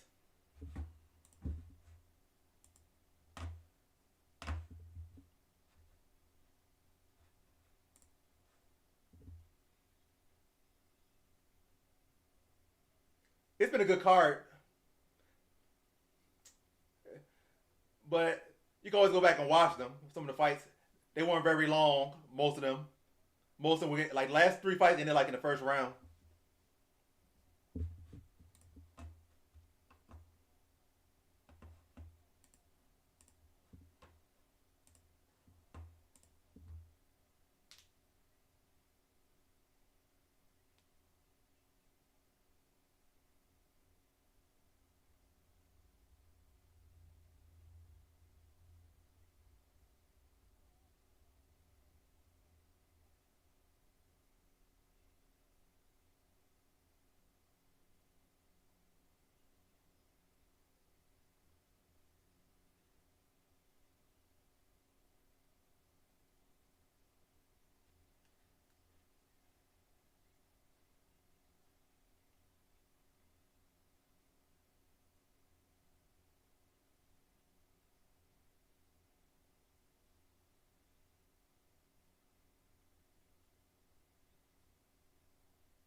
All right, let's see.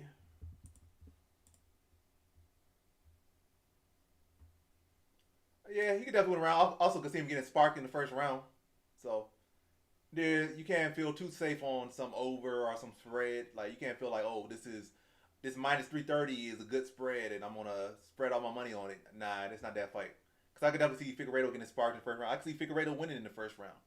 Mondo Jackson's very big. He has a lot of power. He's very fast. He's in his prime. Figueredo's smaller, past his prime. So the fight could easily end up being a very quick fight.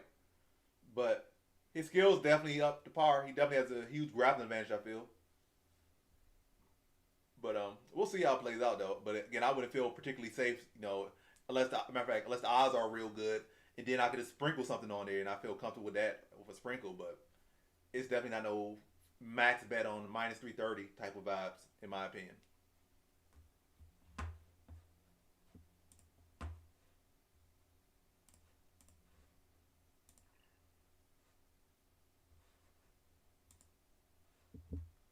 Look at Jose Aldo.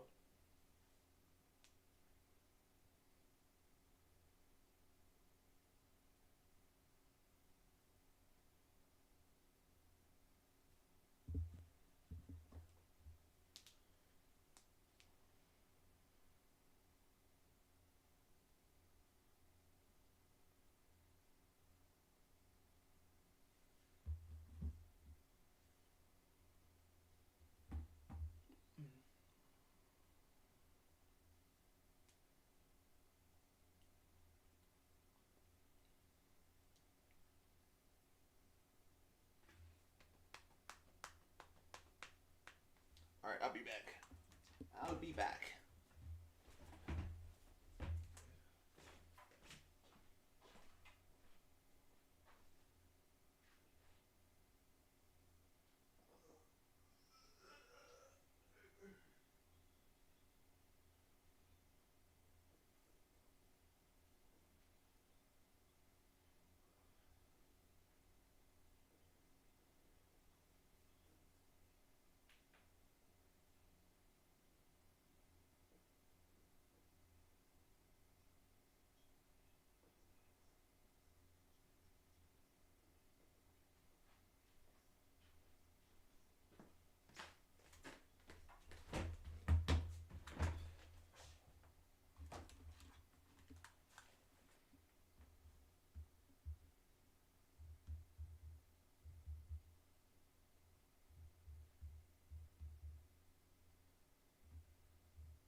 Yeah, I guess training with the fighting nerds made his grappling worse. Let's see who followed me.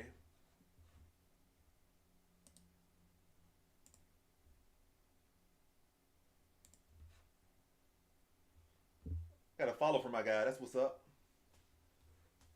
W Rise Moomin. Got a follow from him. I appreciate him. Give him a follow back. And I don't know he got some good clips out of that. Might be seeing myself on TikTok.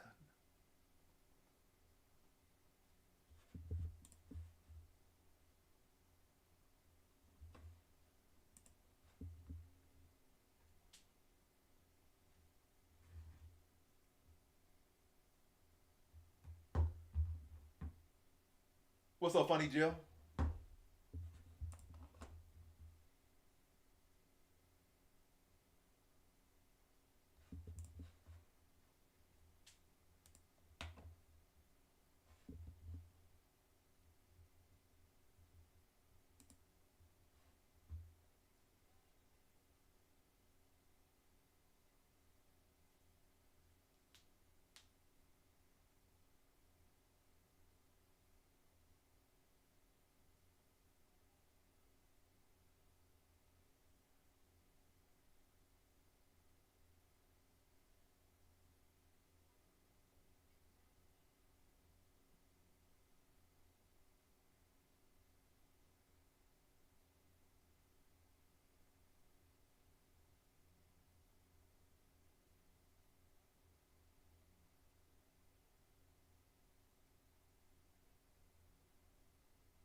Yeah, Ramos is cooked. He'll probably pick up some more wins, maybe in one more win or so, but he's been cooked. He never was going to be no title challenger or nothing. For a long time, we known that.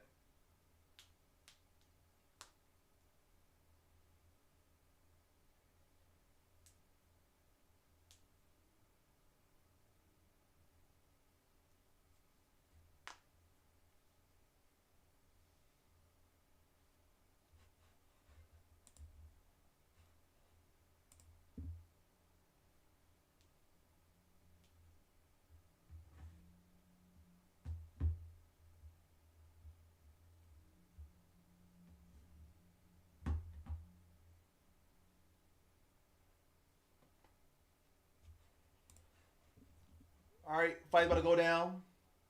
Jonata Deniz versus Mario Pinto.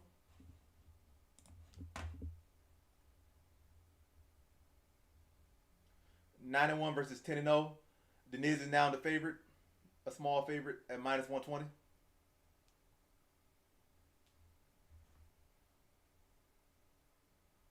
What cat emoji?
All right, fights on the way. They touch gloves.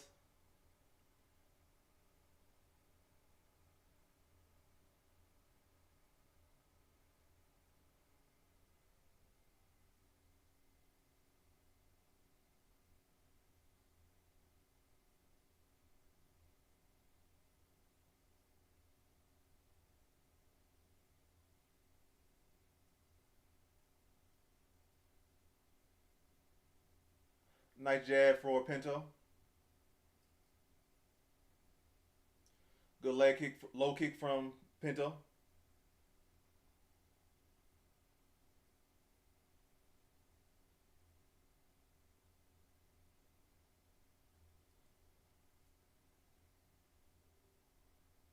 Huh, going for a takedown. That's smart. Takedown early from Pinto.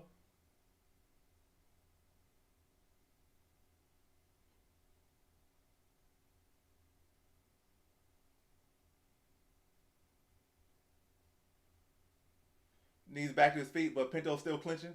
Gets another takedown. Now off the cage. Pinto's right inside control on top. Like he's about to step into mount. But Deniz has a little bit of grappling. Not a whole lot, but a little bit. Enough to not get mounted there.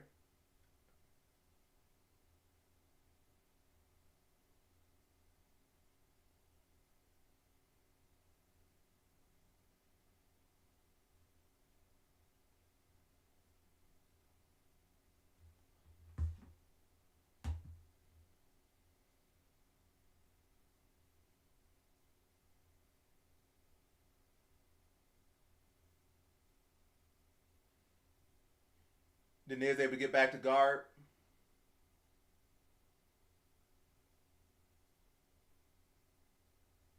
Now he's back to half guard. Now to mount.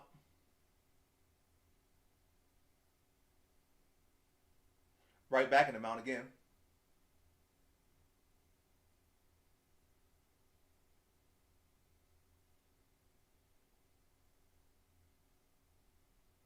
Oh, some good elbow there from Pinto. Right back in the mount. Deniz grappling so terrible.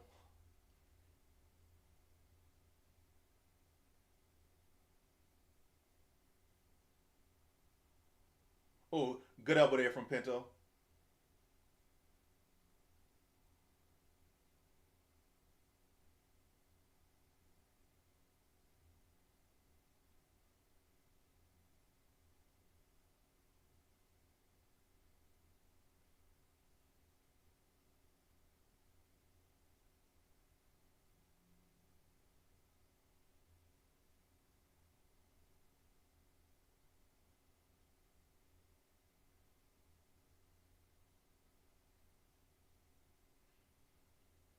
Now Pinto trying to get to the crucifix position.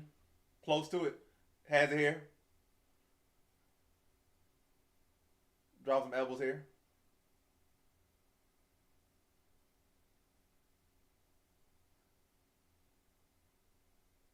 Some good elbows here from Pinto on top.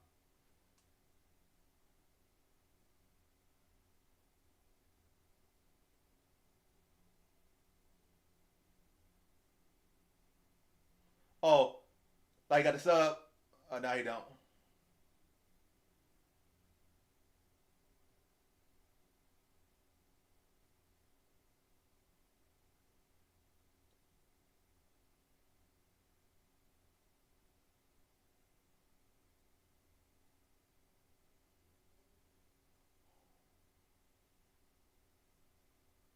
Heavyweight grappling here.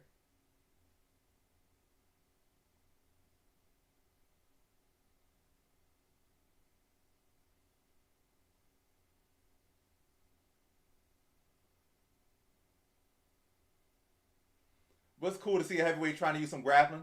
Even if it's rough, it's good that we're saying something. Maybe grappling will come back to the heavyweight division at the lower levels. I know the upper level there is a lot more grappling in heavyweight, but lower levels is like literally no grappling. So the fact that he used some grappling, it's good to see. He's young enough. So as he get older, he might have some really decent grappling as he gets older. But like he's going to end this round on top. Very strong round for Pinto. Should be a 10-8 round in my opinion for Pinto. What y'all think? 10-8 round for Pinto? I think that was a 10-8 round. It's not like Deniz did anything in that round. He got taken down, got mounted like 5 times, got hit with ground and pound, got crucifixed like twice. Had to survive like 3 submissions. That had to be a 10-8 round for Pinto.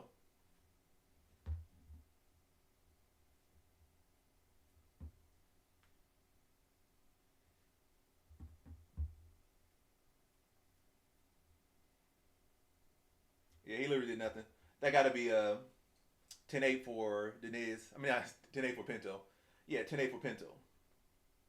Got to be a 10-8 for Pinto.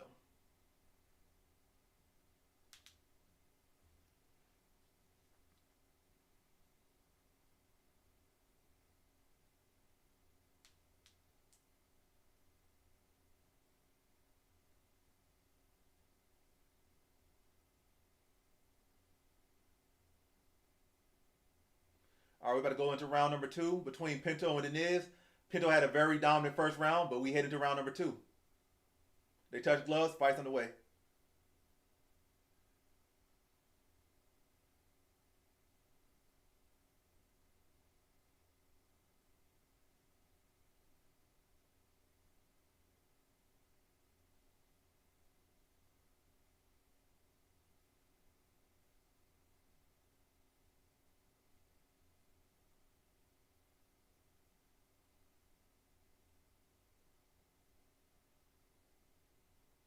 Another takedown attempt, and on single.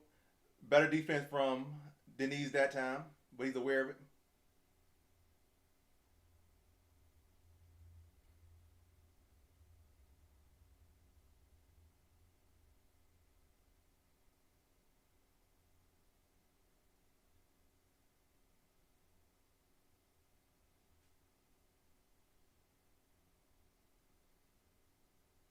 Pinto just threw him right over,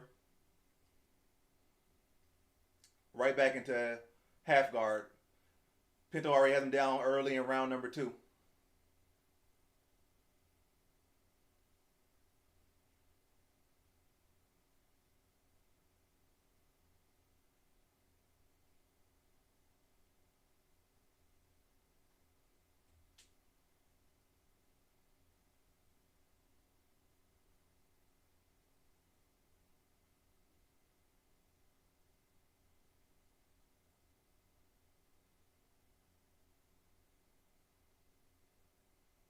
Some good elbows here from side control. Well, half guard from Pinto.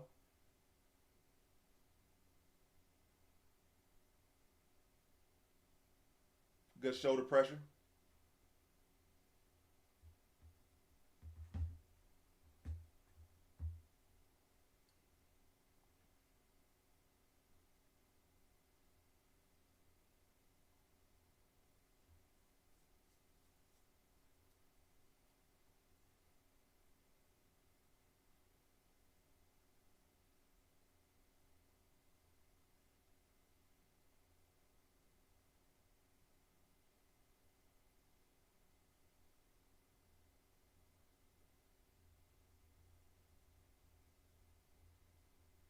Oh, decent reversal, but not necessarily enough. Pinto's still on top. Now Pinto looking to take the back.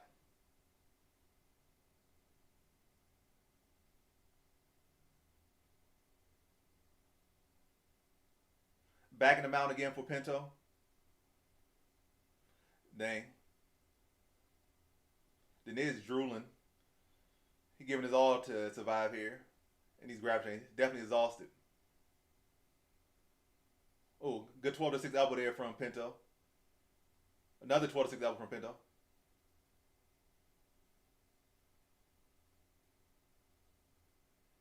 Now like he's trying to go for the arm triangle. I set it up. Pinto is.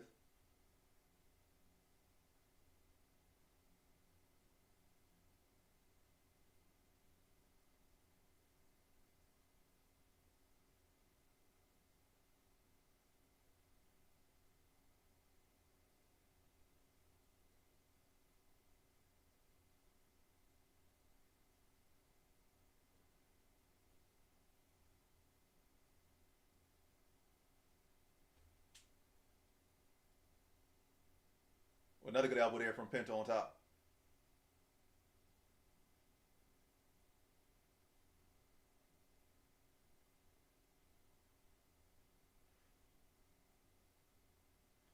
ground and pound here from Pinto. Just stop the fight. We don't need to see another round of this. Stop the fight. He's trash. Good win for Pinto. Smart fight. Use the grappling against a guy who refuses to learn grappling.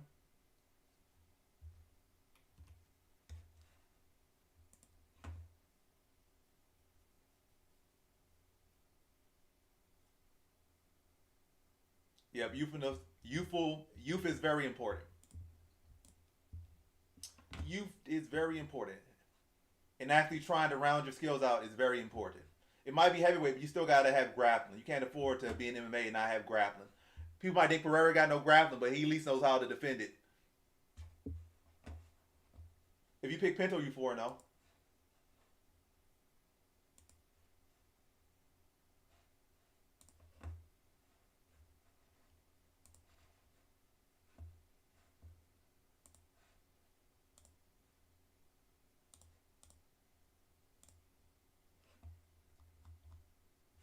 All right, let's see what's the next fight. We got what I have. I did have Pinto by second round TKO, so that's a perfect. Didn't bet on it, but it's a perfect prediction. Didn't bet on none of these fights, but yeah, that one would have been perfect.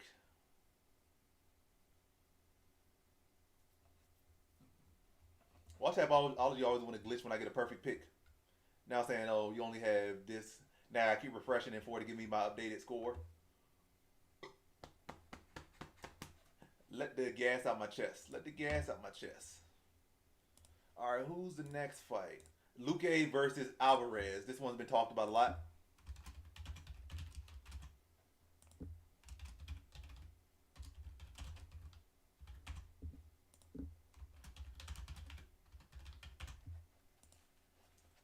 All right. Poll is up on YouTube. Let me put the prediction up on Twitch. Who wins? Joel, let me see. Say Luque, Joel Alvarez.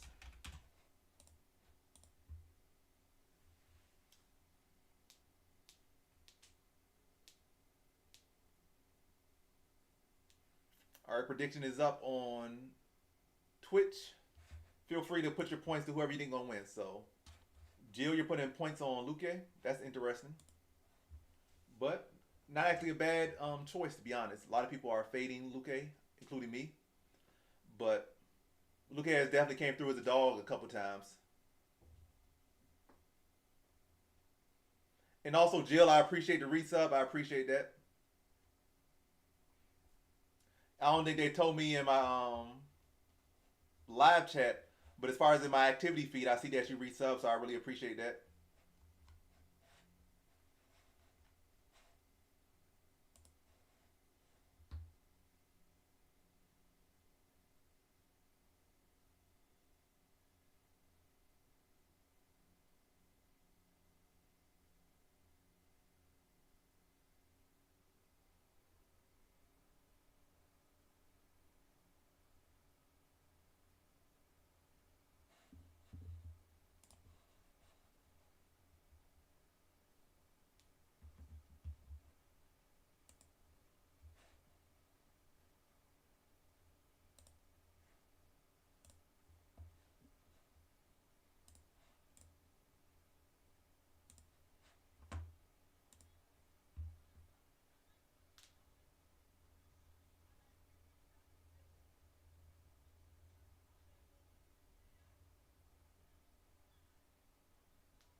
Yeah, I feel that.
And you put a lot of points on Luque.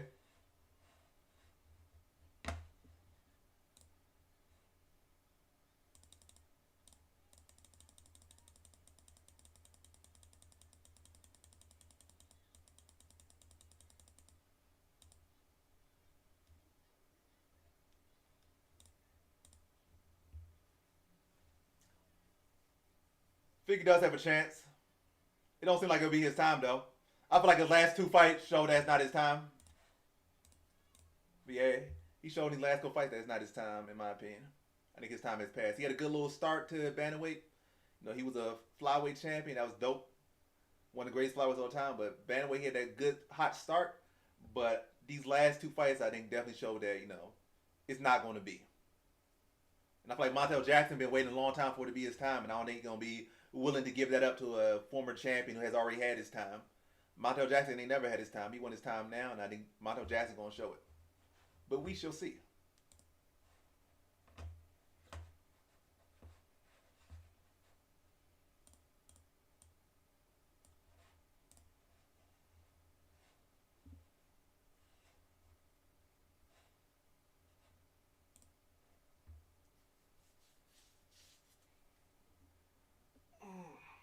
Nice stretch.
Pereira in attendance. The two-time light heavyweight champion of the UFC.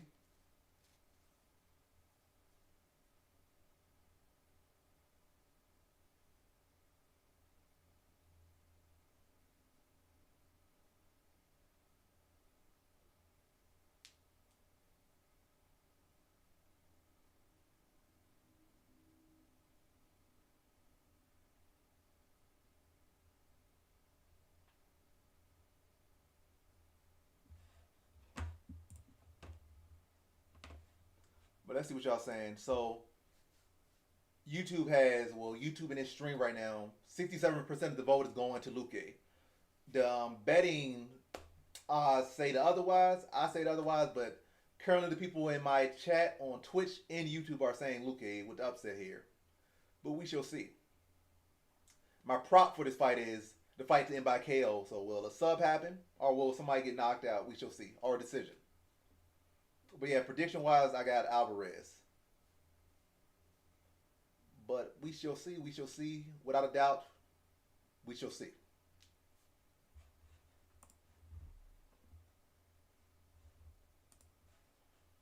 We got who we got? We got this curvable guy, and we got Jill going at it. Curvable guy put up 130.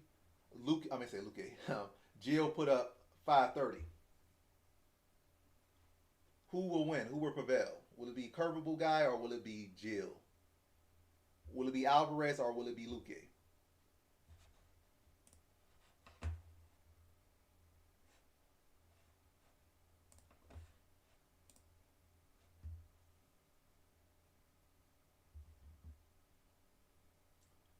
Kapow.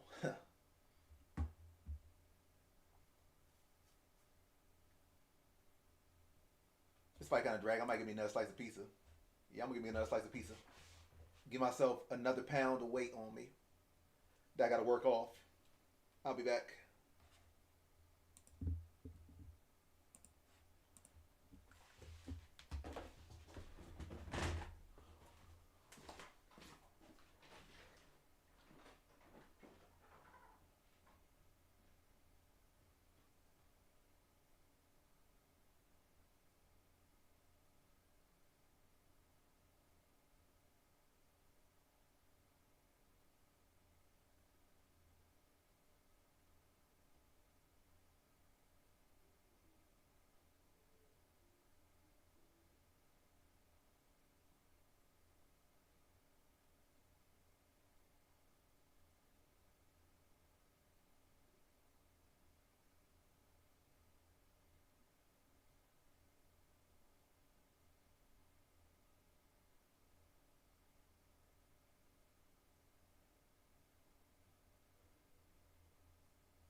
I never knew that Joel Alvarez was inspired to fight by Kimbo Slice. Surprising.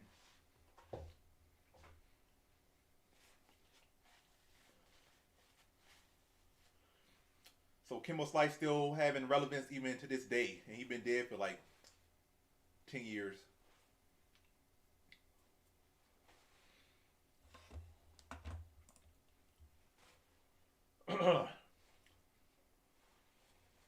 Charles does have a beautiful family. Luque.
From Spain.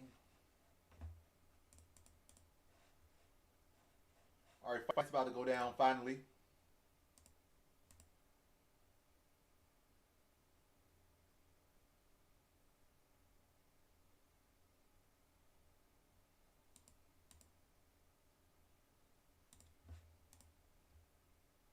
All right, fight's finally going down. Alvarez versus Luque. This one might be very quick. Might be.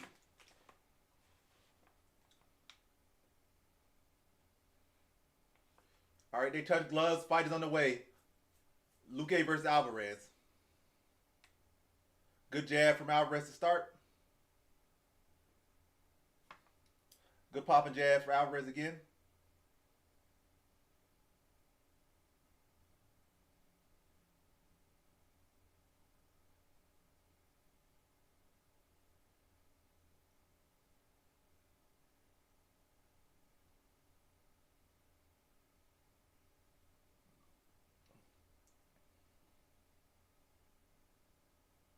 Another good jab from Alvarez.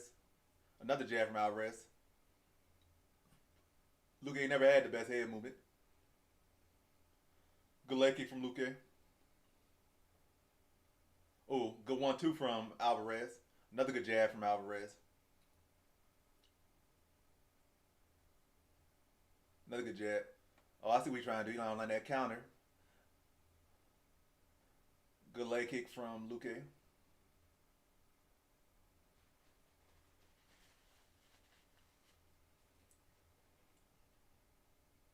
Another good leg kick from Luque. Trying to land a little overhand. Luque is.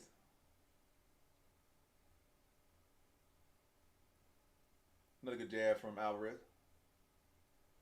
Yeah, stay long with that jab. That counter is definitely there, so you gotta be smart with that jab. Can't fall in too much with it because he's always looking for that counter over the top. Good inside leg kick from Luque. They trade jabs.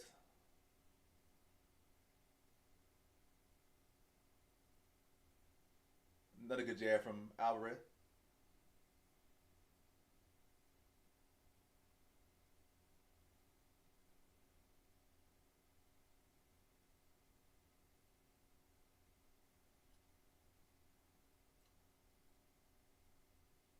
Oh, good combination there from Alvarez. Another good jab from Alvarez. Oh, nice shot over top, lands partially for Luque.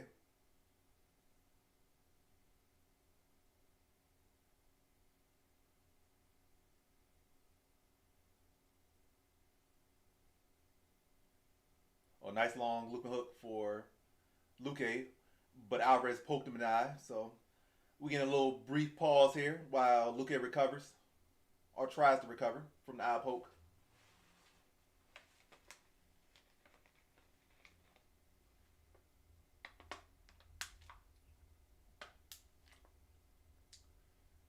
It wasn't an eye poke.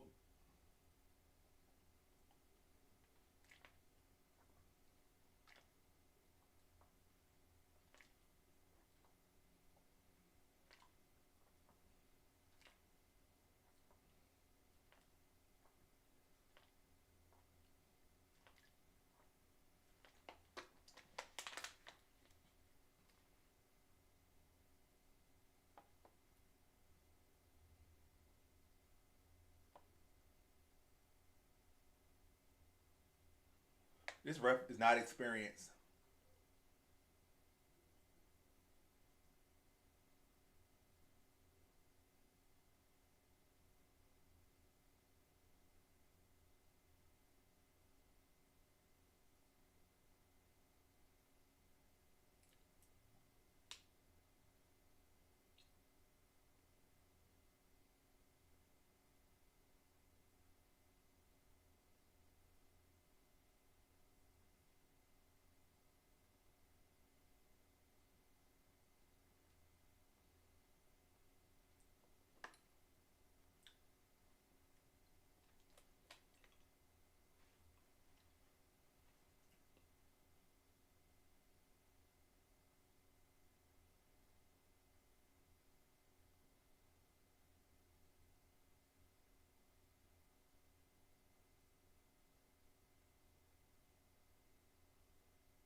Fights back to starting.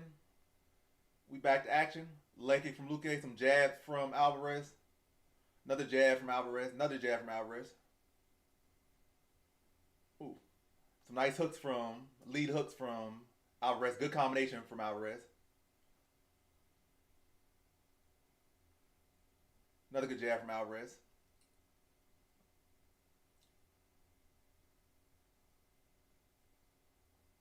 Oh, don't get spun around like that. You might get caught with something. But his feet's backwards set.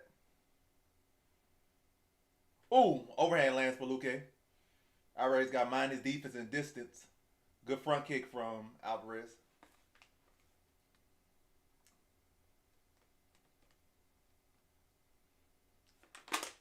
I'm gonna try not to say everything that's happening. I know some people just want to listen to the fight. I don't want to overtake the fight, so I'll chill out a little bit. I'll chill out.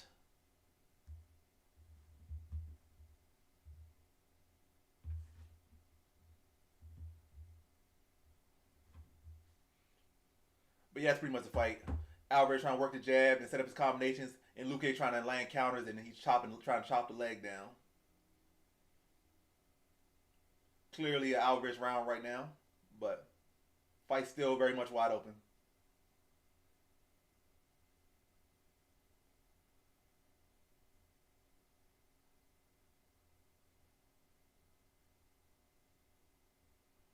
flying knee attempt.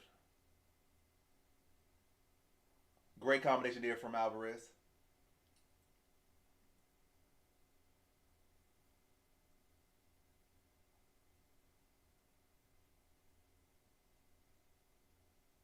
Another good combination.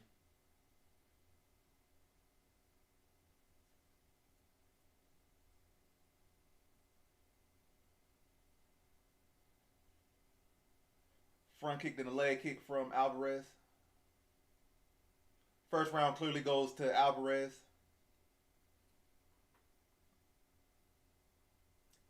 That's good. I'm glad you listened to me and not them. They need to put me on the color commentary.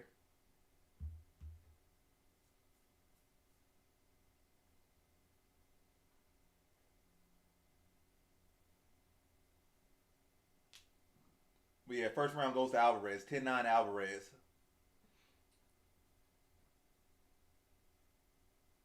Said Bisbing is annoying.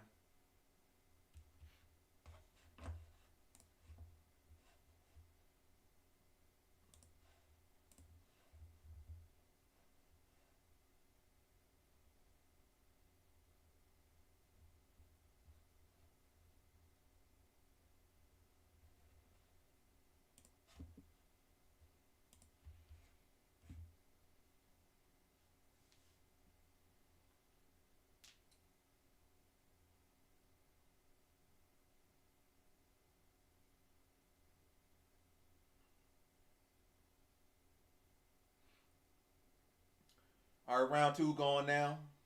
Alvarez versus Luque.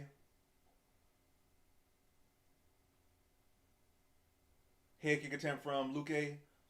Luque also tries to land a hook. Finally lands a jab. Luque does. Slappy hook lands for Alvarez. Ooh, good combination there from Alvarez. Another good jab from Alvarez. Ooh, good flying knee attempt into a 1-2 from Alvarez. Good jab. Ooh, spinning wheel kick attempt from Alvarez. Ooh, nice flying knee. That one lands. But just like touches. Not too much power on it. But that was a good knee from Alvarez.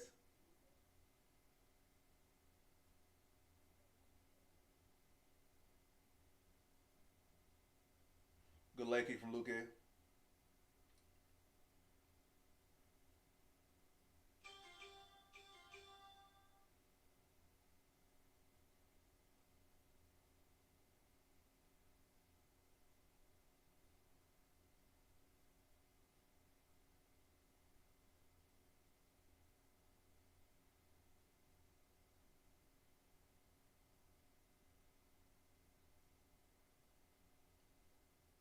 Good combination there from good combination and good takedown defense from Alvarez.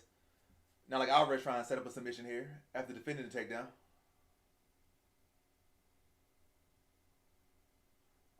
All right. Alvarez lands some good ground and pound here.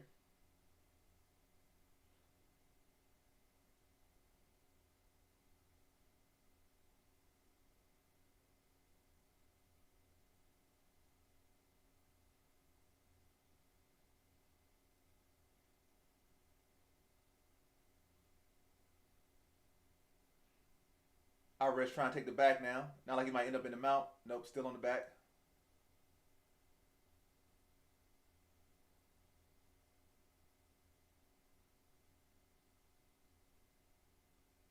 Some good ground and pound here from Alvarez.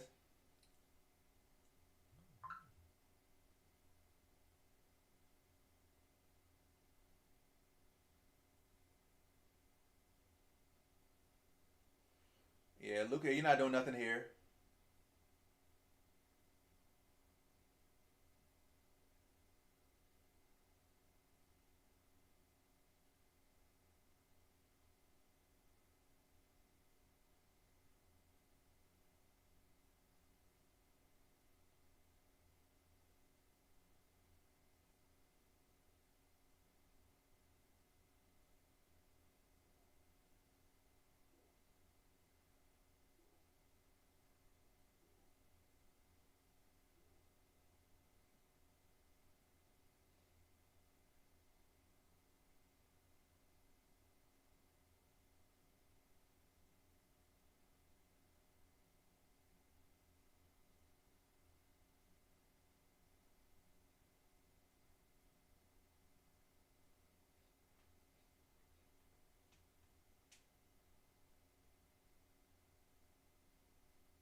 Like Luque just content to just survive the round. He just kind of holding on to an arm and turtling up, not allowing Alvarez to do anything too big and just accepting survival, I guess. But now Alvarez has his hands free, drops some more ground to pound.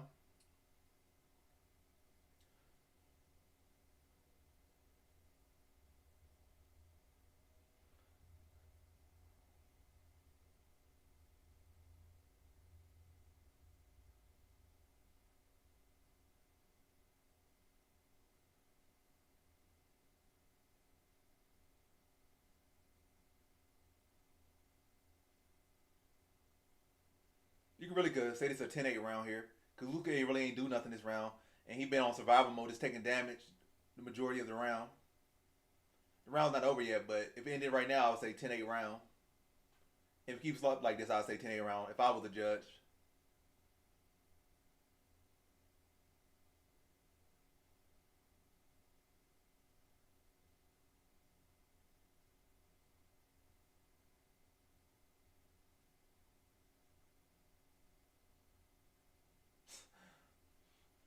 Luque got spanked that round. Literally. Quite literally, he got spanked with elbows. Not a belt, not with hands, but with elbows. He got spanked that round. Elbows and punches.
But since they saying he good, but he don't really want to be there.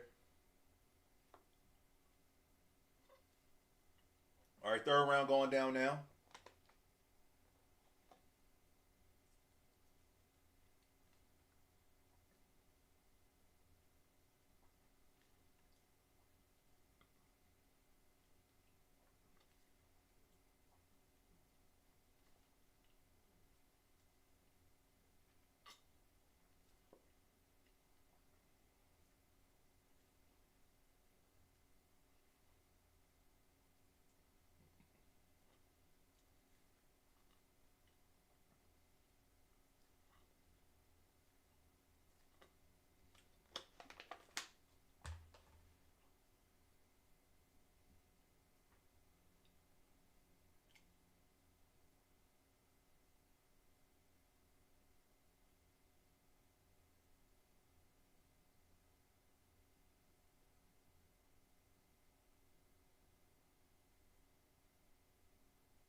Don't look like that. Does not look like that landed for Luque. The announcer said it, but I don't feel like that landed. That kick partially lands though. Oh, nice front kick to the body. Or was that low?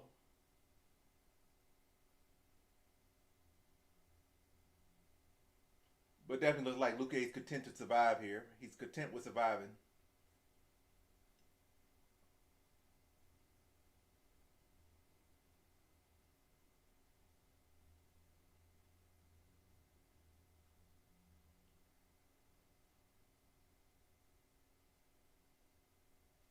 Luque in on the single. Defended by Alvarez. Now Alvarez going to end up on top.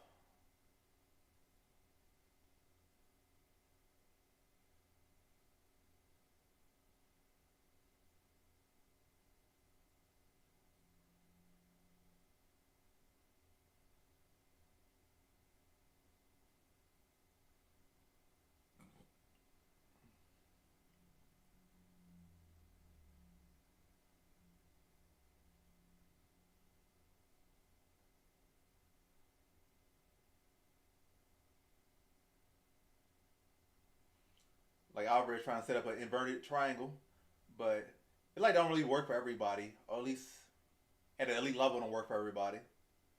The inverted triangle.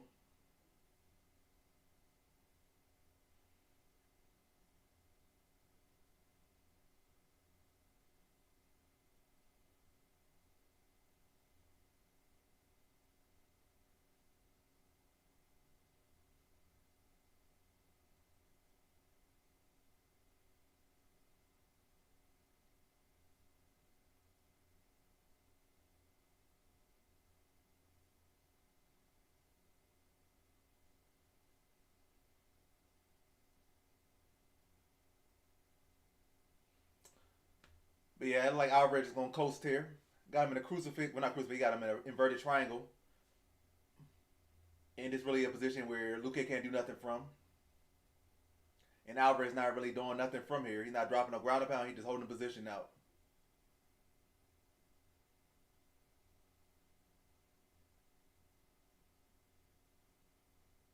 The ref really could separate them, to be honest.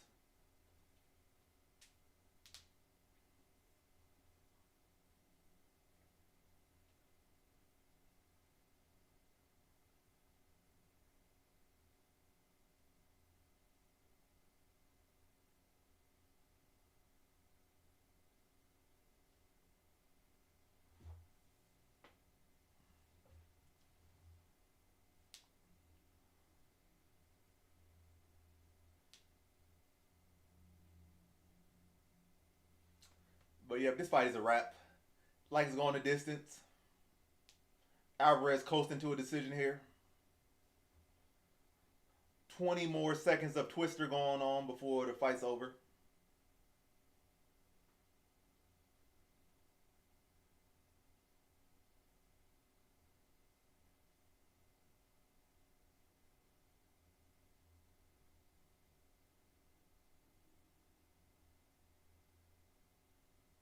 All right, fight is over.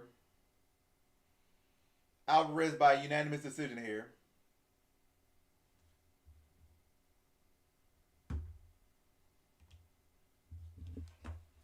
All right, let's give Curveball guy his points.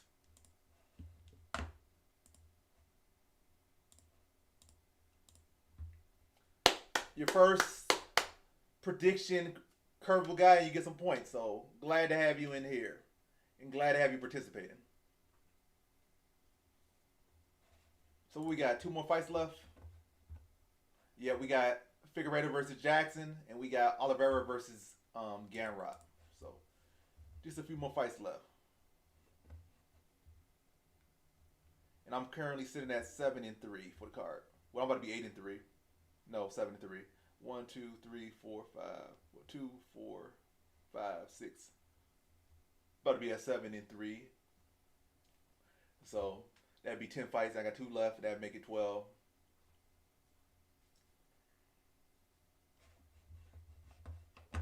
All right, let me see what to do.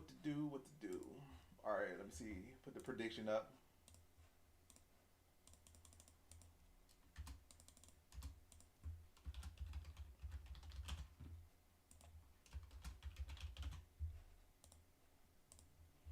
All right, prediction is up on Twitch. Let me put it up on YouTube.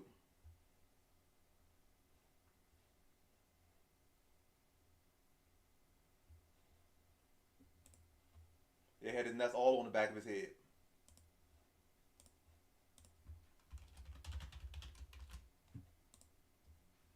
Let's see.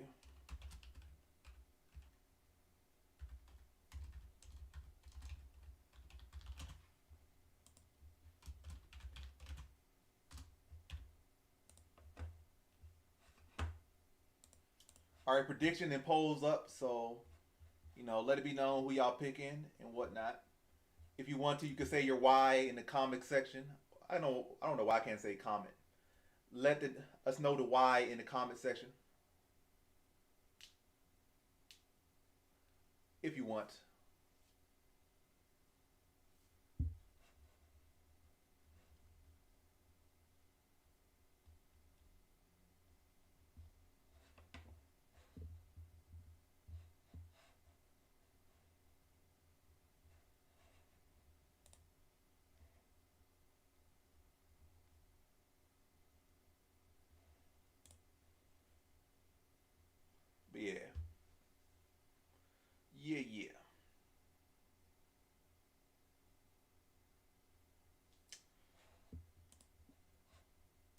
make your predictions, and if you want to talk about it, talk about it. If not, you don't have to. But if you want to, you can. Oh, you going with Montel Jackson now? Originally, we were going with Figgy, I think. I doubt. Maybe, maybe not.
I mean, he is a champ himself, a former champ. So he's fought champ. He's been a champ. Very experienced. Very accomplished.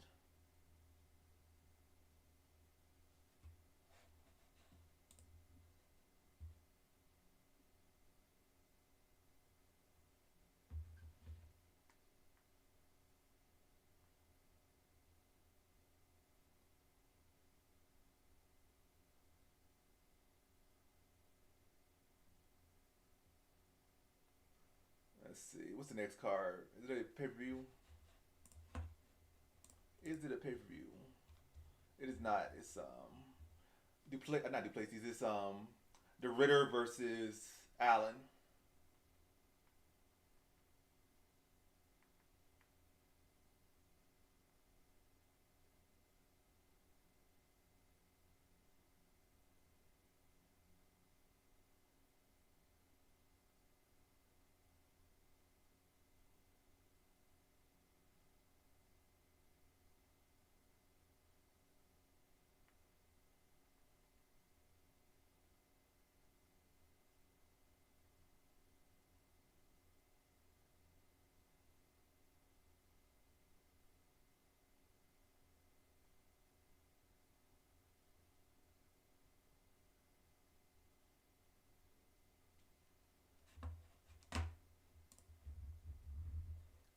Okay, Jackson with his height and reach.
sure. The Ritter's a problem.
Where's the fight taking place?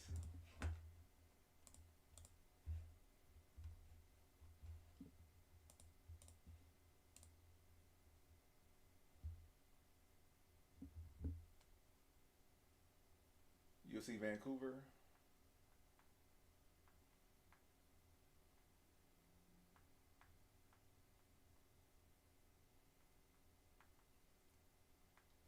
UFC fight predictions. Okay.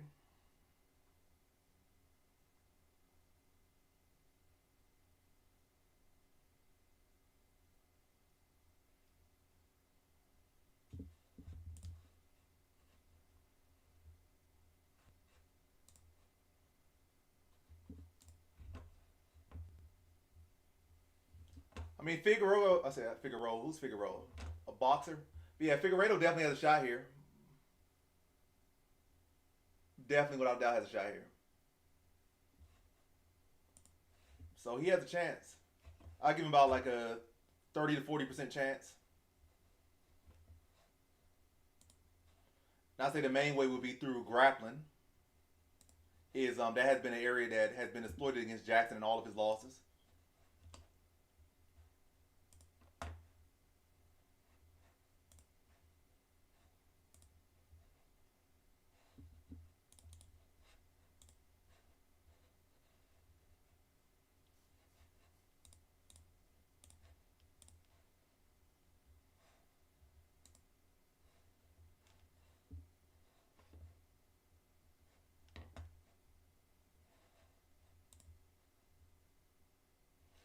All right, Jackson getting checked in now. Jackson went by KO is plus 225. Jackson by sub is plus 900. Jackson by decision is plus 100.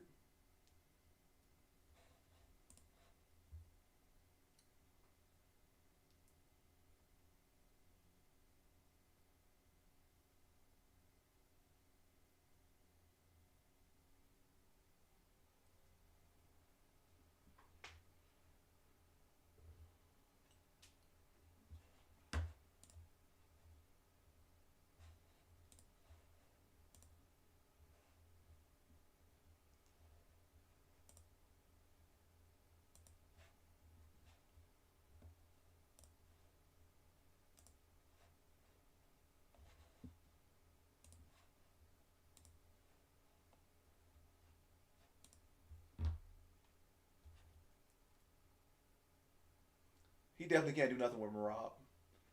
That's what everybody started doing when their career started to be. They started to get reach retirement. They just started calling out fights that they can't even get to. Like you can't call out the champion on a 2 fight losing streak where you clearly lost and you got finished in your last fight.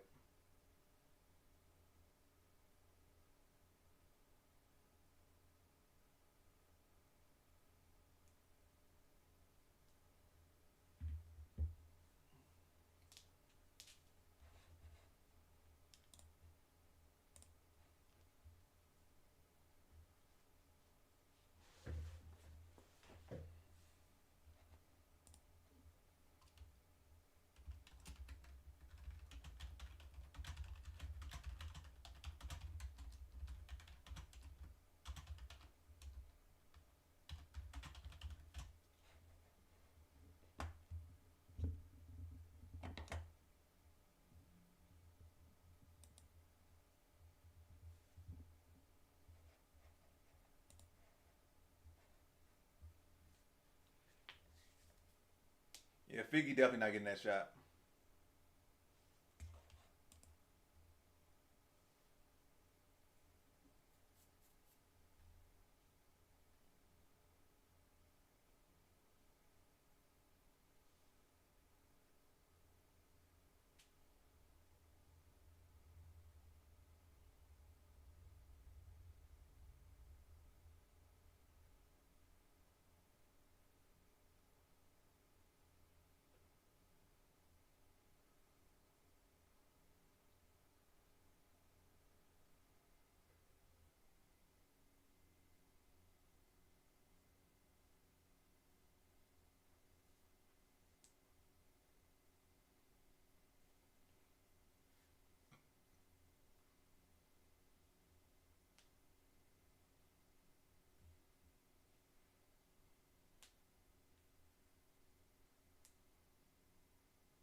I even see somebody gifted me $4.99 on YouTube.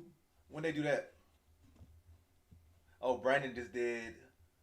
Sorry, I missed your sticker, Brandon. I appreciate the $4.99. Two gifts I got today. I got one from Jill on Twitch, and I got one from Brandon on YouTube. I appreciate it, Brandon. I can't see exactly what time you did this,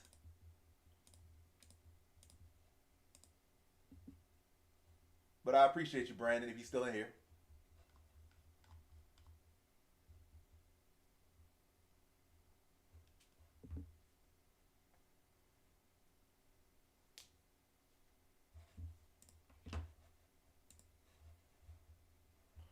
All right, fight's about to get started.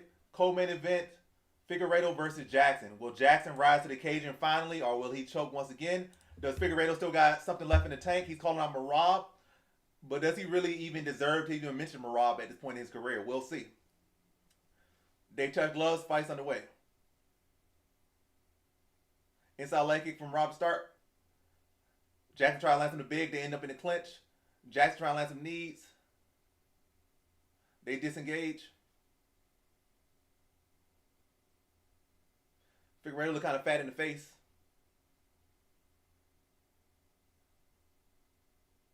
Inside leg kick lands again for Figueiredo.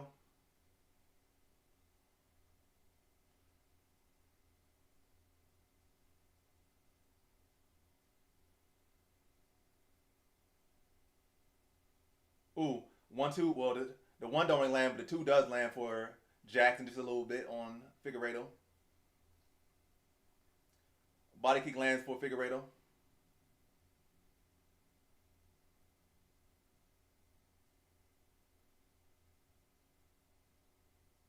Leg kick lands for Figgy. Jackson goes again for the 1-2. They end up in the body lock. Figueiredo try to get a trip, but the cage saves Jackson there. Oh, then Figueiredo able to pull him away from the fence, then get the trip.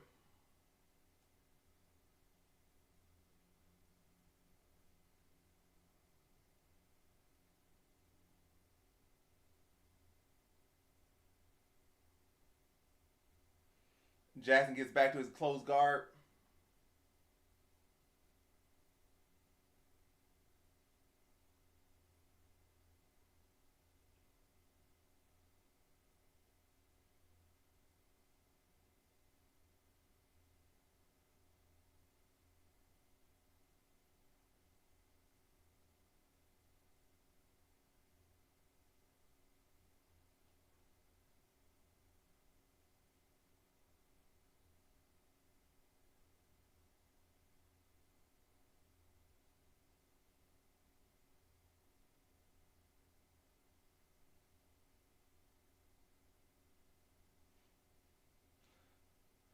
Mondo Jackson able to scramble up. He eats a knee to the body though.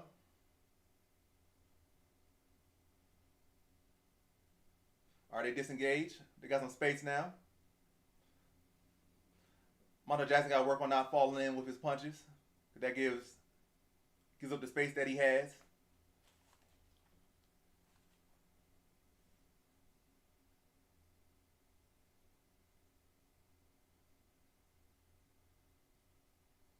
Inside leg kick lands for Montel Jackson.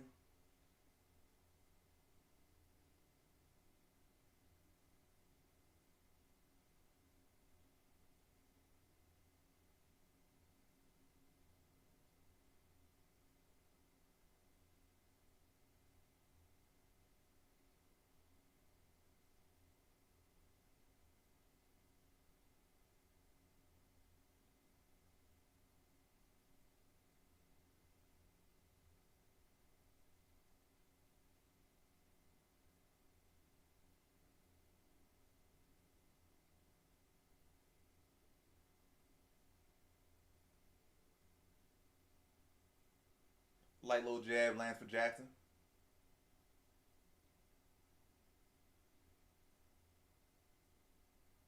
Inside leg kick lands for Montel Jackson.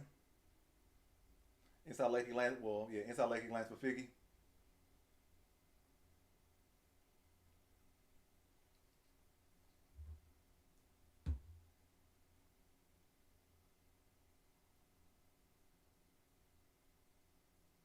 Ooh, nice counter lands for Jackson.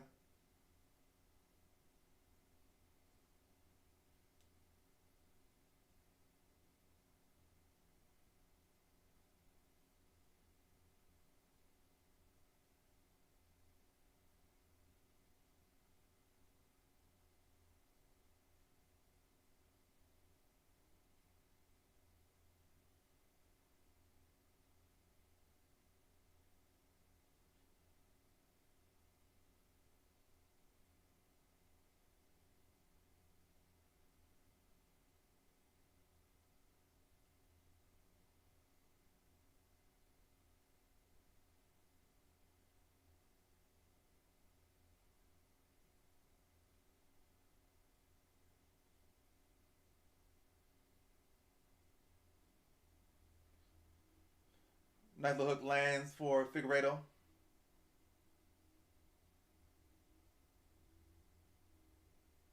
First round is in the books. Nice little chippy hook lands for Figueredo at the end of the round. Caught Montel Jackson's attention. We head into round two. Debatable round. But I think they probably gonna give that to Figgy. He got the takedown. And he did land a real good shot at the end of the fight. I mean, not in the fight, but end of the round. So in there in Brazil, so that round probably will go to Figueredo. But Montel Jackson did at least experience the, I guess, the worst situation. He did get taken down, deal with it, and was able to get back to his feet. And he did spend the majority of that fight in the striking battle, so he can build a little bit of confidence from there. But I guess you could say the same for Figueredo. He took some of the power of Montel Jackson. He was never hurt in that round, so he builds confidence and feel like he could take a shot and come forward and do what he needs to do. But we'll see who will take advantage in round two of what they learned in round one.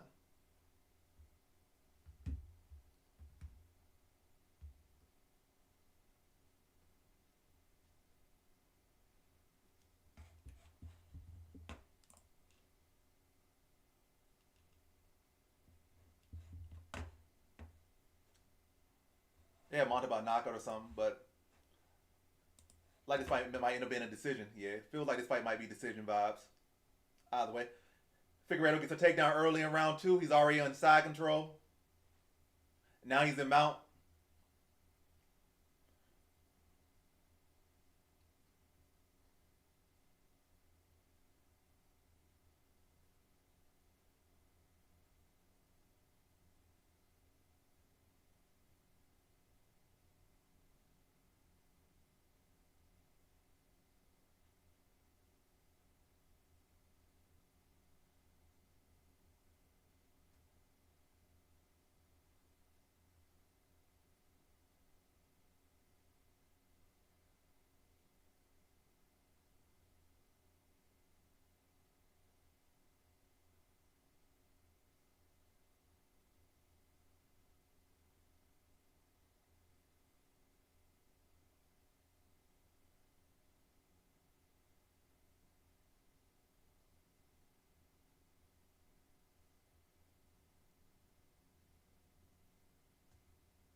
All right, Jackson back to his feet, back to space.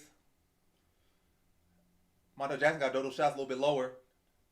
Lands kind of a looping partial hook there. Body kick lands for Jackson.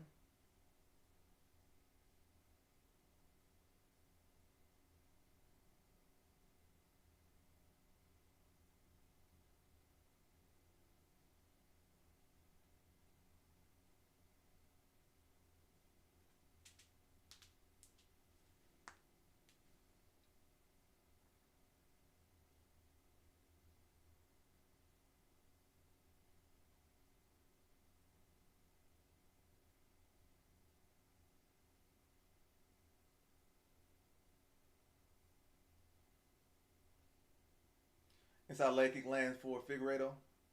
Oh, good right hand lands for, well, left hand lands for Jackson. Figueredo eats it well though.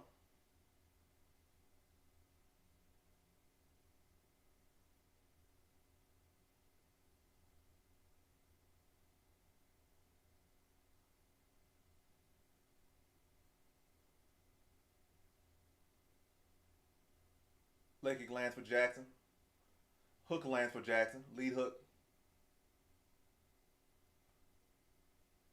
Now Jackson is in orthodox.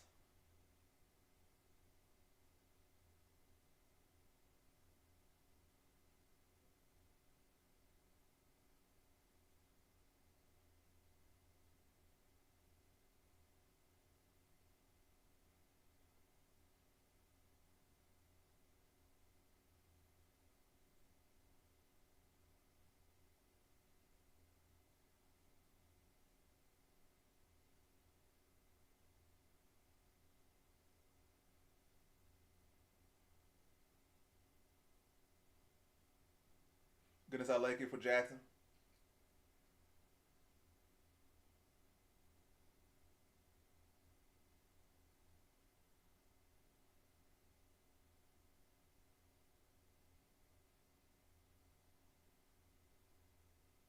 Oh, nice jab from Jackson.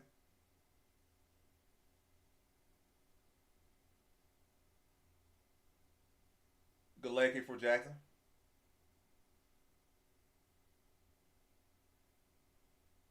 Good takedown defense there from Jackson. Another good jab from Jackson. Another good jab from Jackson.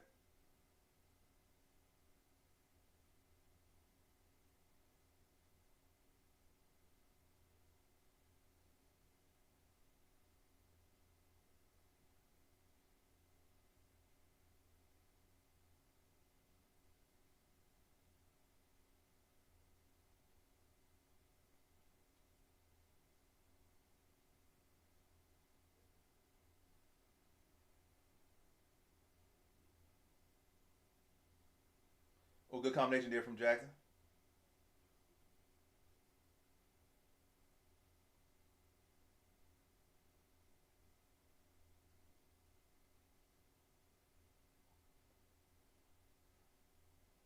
Good combination there for Jackson. I think round two goes to Jackson. He thwarted all the grappling of Figueredo in that round. Figueredo did get a takedown. He got a lot of passes, but Figueredo did no damage. None of his submissions were that deep. That was like really a threat. And then Jackson probably outlanded him by like 10 strikes that round. But again, they are in Brazil. And Jackson didn't beat him by a mile. It was a close round, but I think Jackson did more significant stuff in that round. So I would say it's 1-1. But what do you guys think? You think it's 1-1?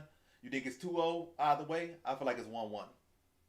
Jackson won the second. First went to Figueredo. But both guys had good moments in both rounds. I think Figueredo closed round one good. I feel like Jackson closed round one. I mean, yeah. Figueredo closed round one good, and Jackson closed round two good.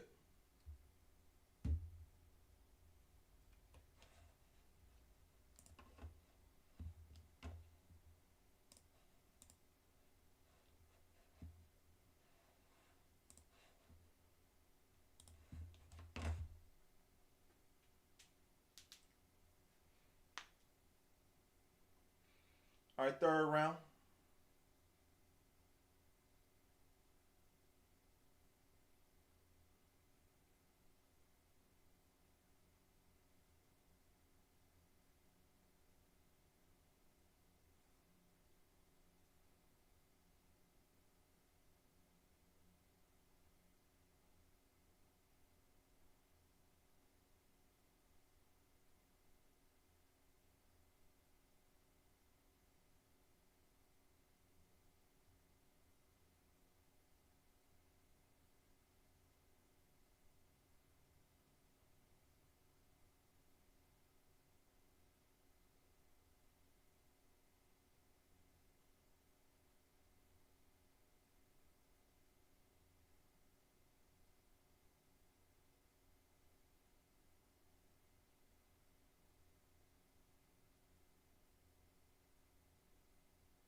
Inside leg kick for Figueredo.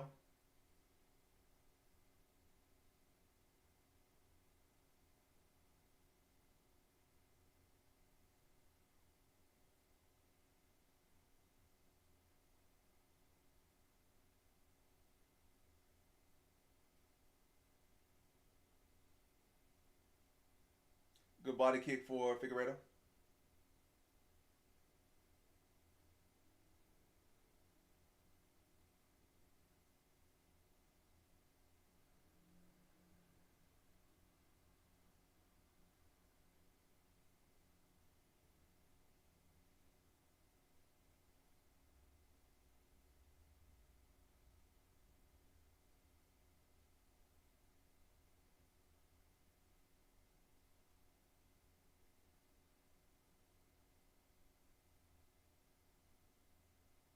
Good leg kick there from Jackson. Buck with the leg of Figueredo.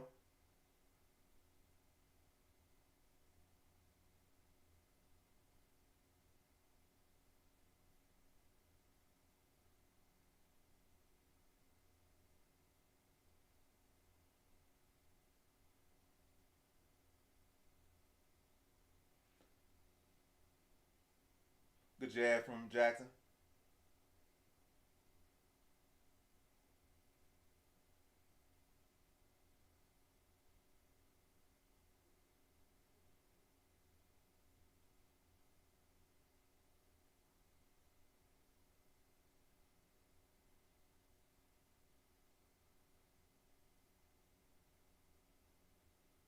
Good body kick from Jackson.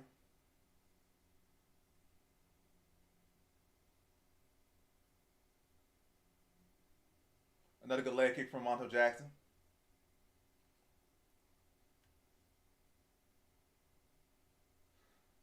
Jackson trying to go for a takedown. Jackson gets the takedown.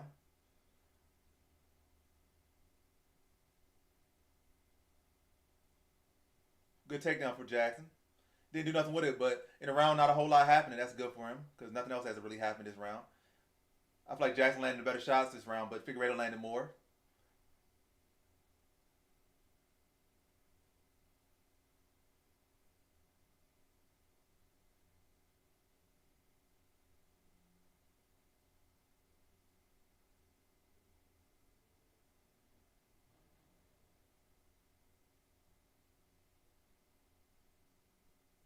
Another good leg kick for Jackson.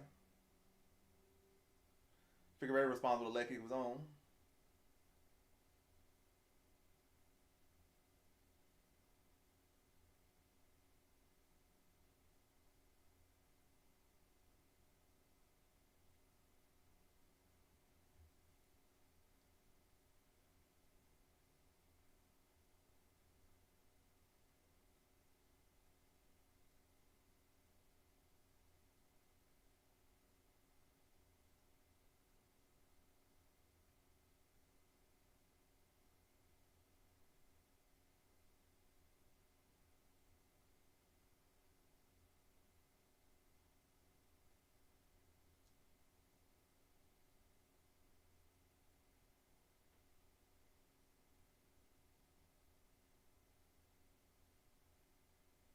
Close fight. I'll give it to Jackson, but they in Brazil.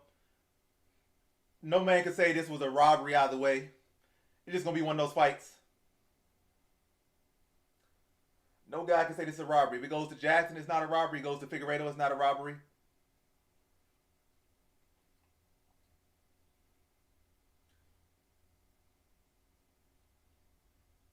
It just seemed like both guys were scared to do anything in that round. And really, Jackson did more. I feel like he was more aggressive in round three. He got the takedown in round three. But they really did around the same amount of work. I think they both probably landed the same amount of strikes in that round. I feel like Jackson's shots were more significant. He got the takedown, so that round should be his. Second round, Figueredo got some good takedowns, good transitions early in the second round, but he didn't do nothing with it. He didn't get no deep submissions in. He didn't get no ground and pound at all in that round. And then Jackson got up, landed better strikes, and definitely closed the round out strong as well. So I really feel like Jackson won second and third, but again, they're in Brazil, and it's a very close fight.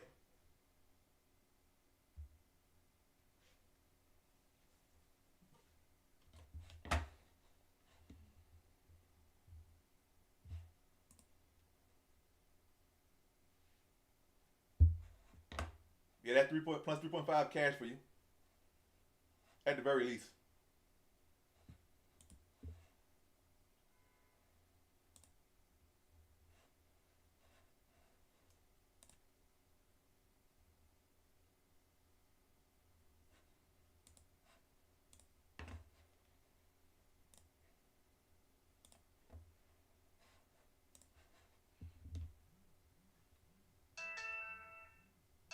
Who's calling me on Instagram?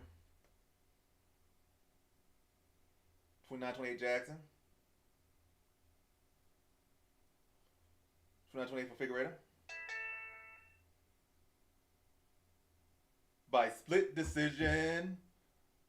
Oh, Figueredo with the split.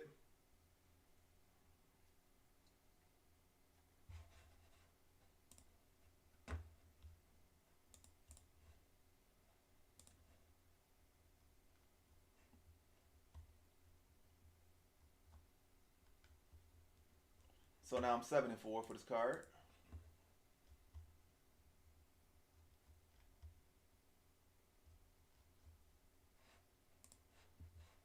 But yeah, Figueredo, you need to stop calling out Rob. You're not getting that match. Sandhagen will beat you again. I think O'Malley beats you. Not Marab. Marab definitely beats you. Umar beats you.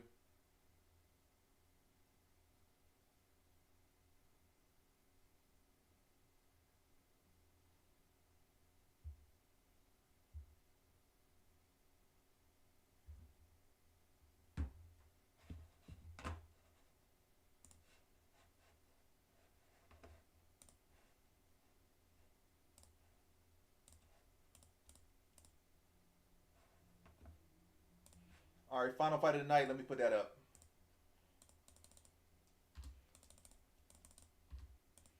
Let's see who's the final fight. Charles Oliveira.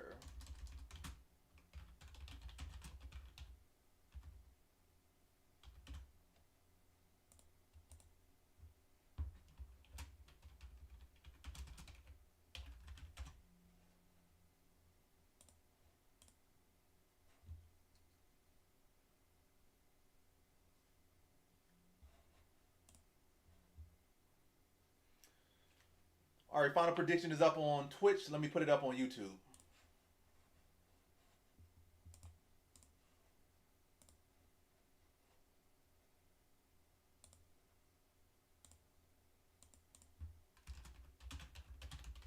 Who wins?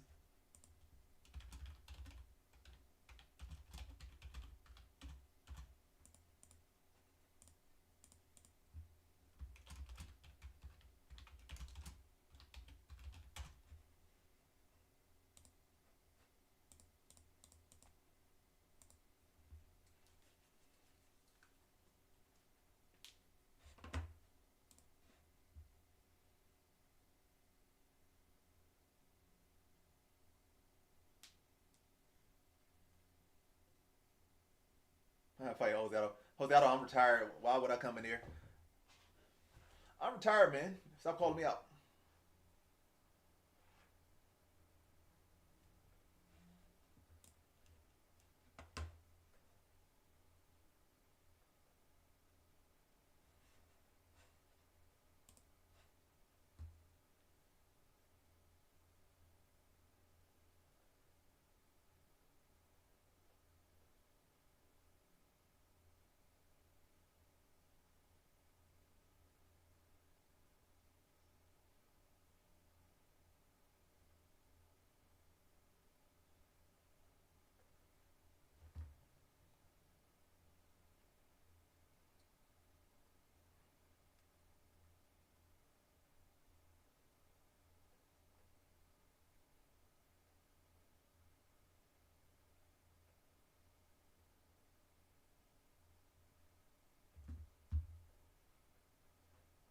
But yeah, who y'all think win? Oliveira, Charles Oliveira, or Gamrot? Who y'all got in the main event?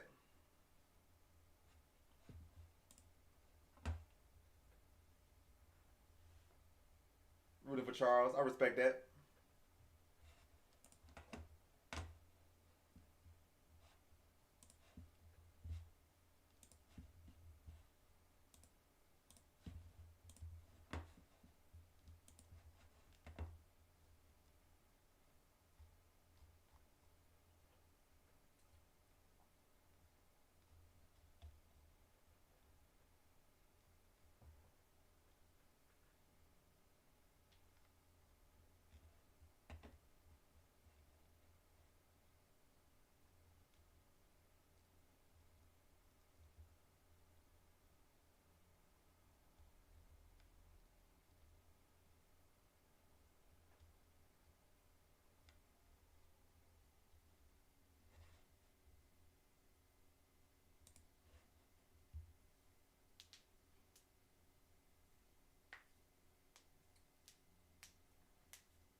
But yeah, we head into our final fight of the night.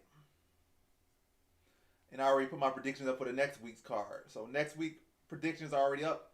I'm probably, once this stream ends, I'm probably gonna predict the Contender Series fights coming on Tuesday, and then I should be pretty good for the week. Matter of fact, I might even predict the following week's card. Wait a second. Do I?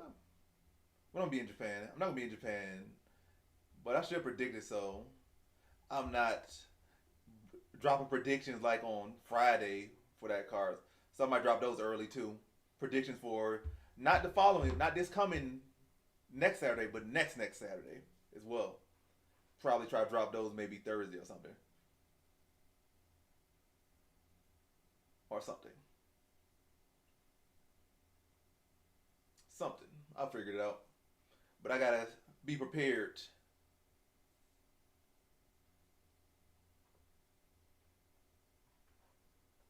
Matter of fact, I might just do the predictions as far as the Contender Series. I might do quick picks if any picks change for the Contender Series while I'm in Japan.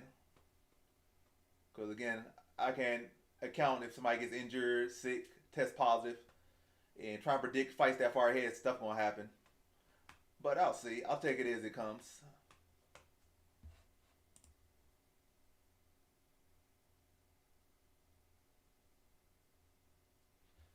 And I'm talking to myself once again. But that's the usual when I'm on stream. The usual. The norms.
Oliveira getting checked into the octagon right now.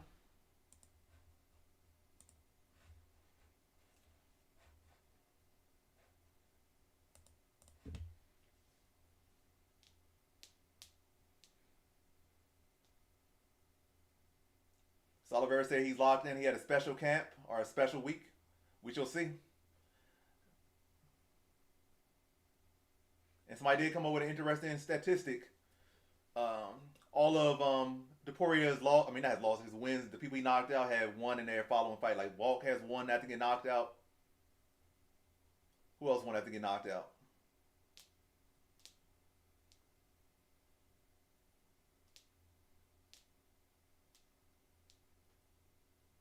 Max won, so Volk and Max have won. So Charles got that stat working for him.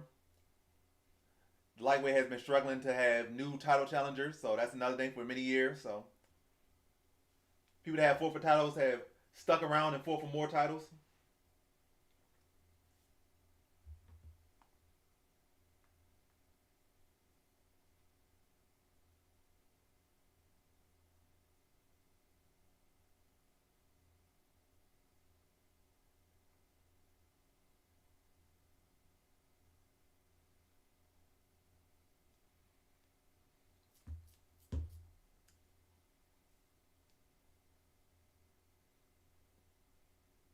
But yeah, both fighters in the octagon now. We're about to get the final fight of the night down very soon. It could be a good time, it could be a long time, but should be a good fight for as long as the last should be. Oliveira versus Gamrot, last and final fight of the night. Let's see what the polls are saying before I just lock into the fight. So most people are picking Charles on YouTube, which y'all doing on Twitch. On Twitch, Jill has put 500 points on Gamrot.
A lot of respect shown. Fight about to go down finally. Oliveira Gamrot.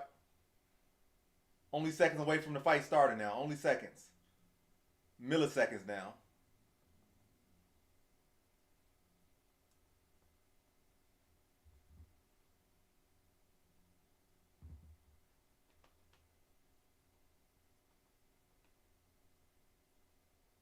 All right, fight's on the way.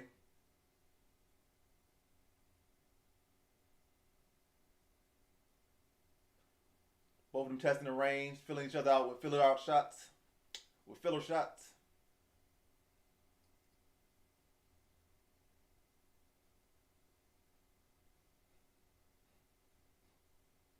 Oh, Charles already looked like he locked in, like he trying to crack one shot. Some good counter shots by Gamrot there.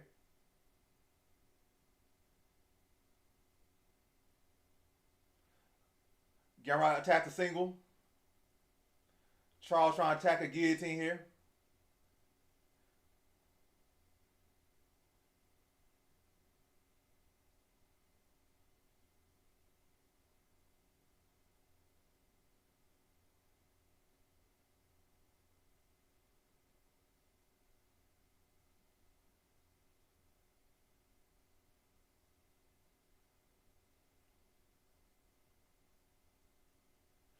Then a bit of a little grappling battle here, a little grappling stalemate. Charles trying to attack a couple of submissions. Gamrot seemingly responding pretty well to all the submission attempts so far.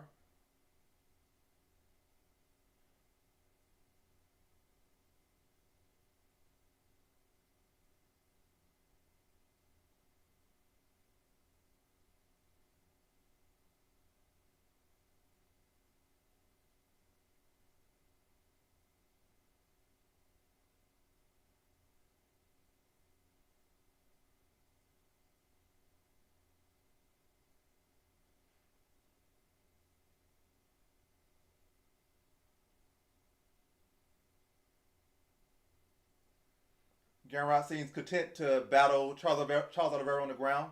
Oliveira keeps attacking Suggs, but Gamrot doesn't shy away.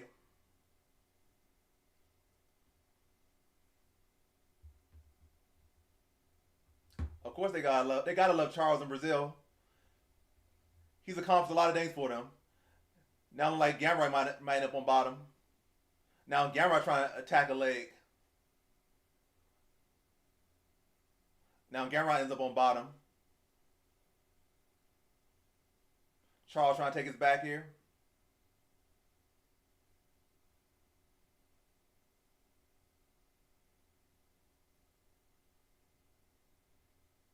The crowd is cheering in unison. I guess Charles complaining about Gamrot grabbing the gloves, maybe grabbing inside the gloves.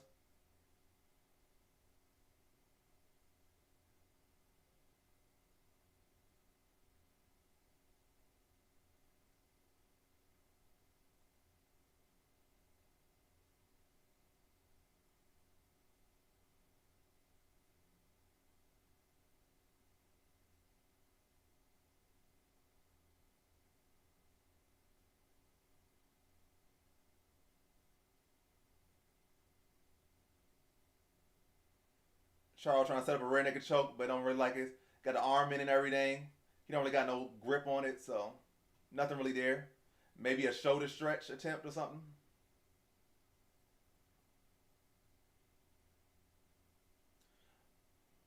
Charles still on the back. Body triangle. Now he's a standing backpack right now on Gamrot.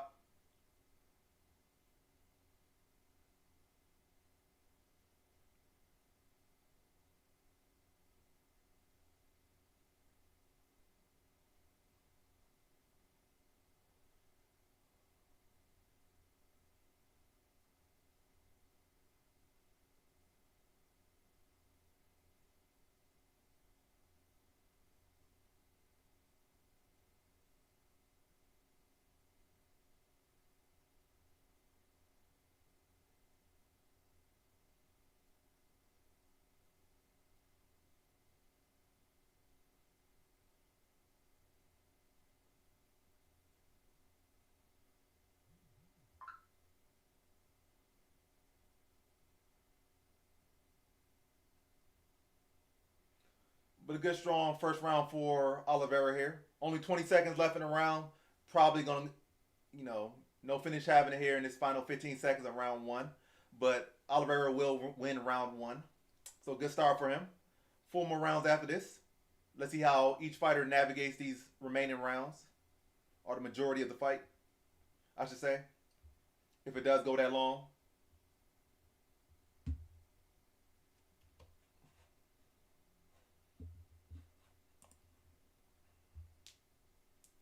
Yeah, I had Jackson. I did not have Peterson, but I had Jackson. Did I bet on any of these fights this weekend? I did not. But I had Jackson prediction wise, and he lost.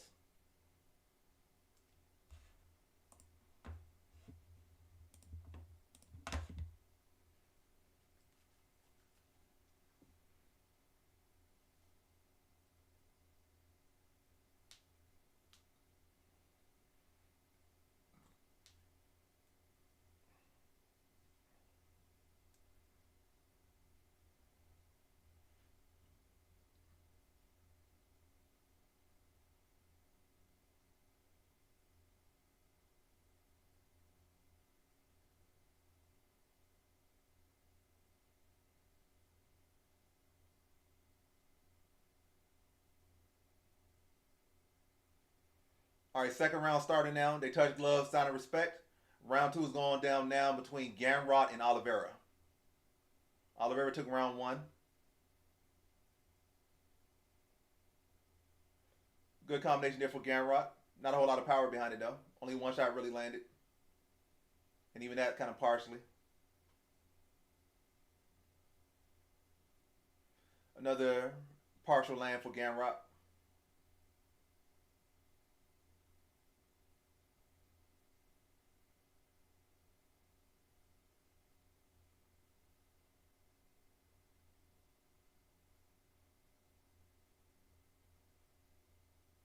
Good right hand from Charles.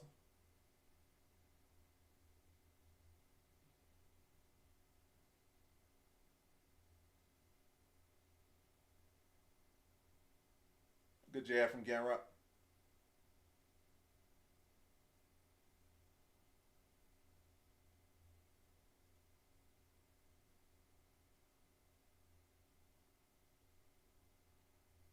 Good pressure here by Charles.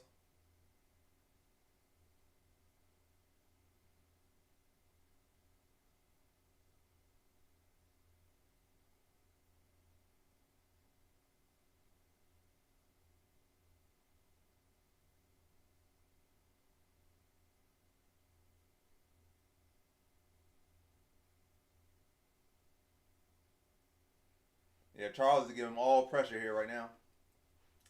Gamrot's responding, but Charles is constantly applying pressure. Good elbow there from Charles.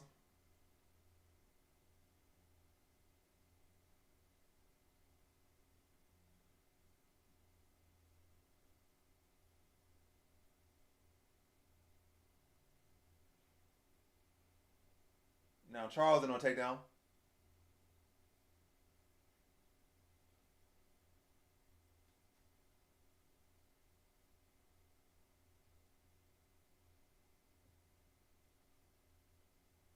Charles back on his back.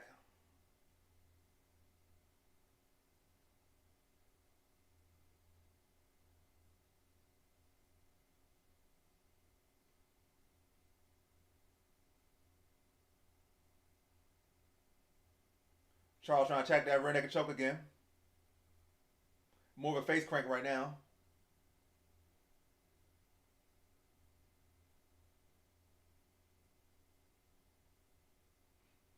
Gamrot forced to tap. Dominant performance from Charles Oliveira.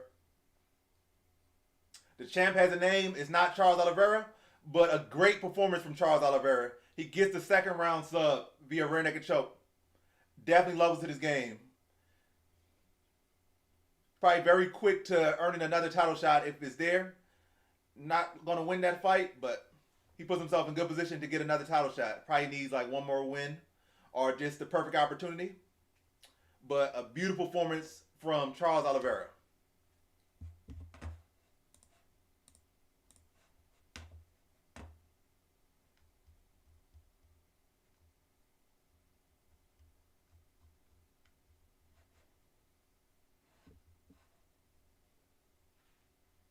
Let's see.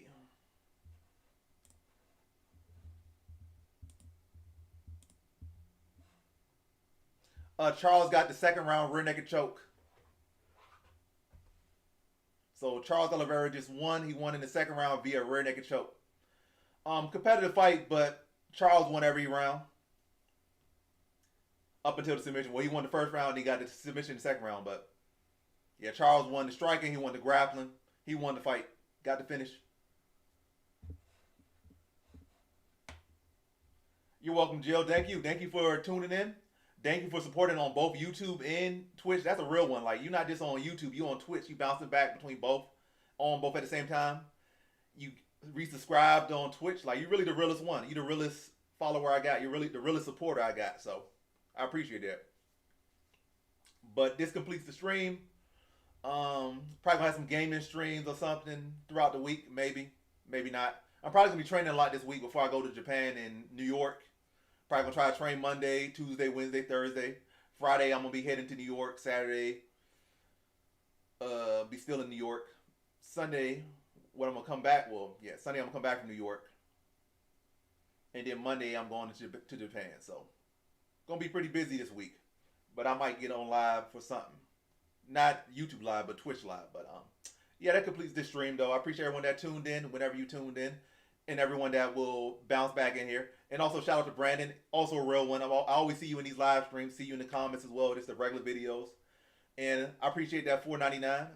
The only gift I got on YouTube this stream, and Jill the only sub I got on Twitch. So I appreciate all that stuff. So shout out to Brandon, shout out to Jill. Y'all are really some real ones. But yeah, this is the end of the stream. Some great fights, a lot of finishes. Again, regardless of what happened in every single fight, it was a good night of fights. And yeah, I had fun. Hope y'all had fun. If any of y'all put any money down, hope y'all profited. But yeah, good times, good stream, and I will catch you guys next time. Be on the lookout. Peace.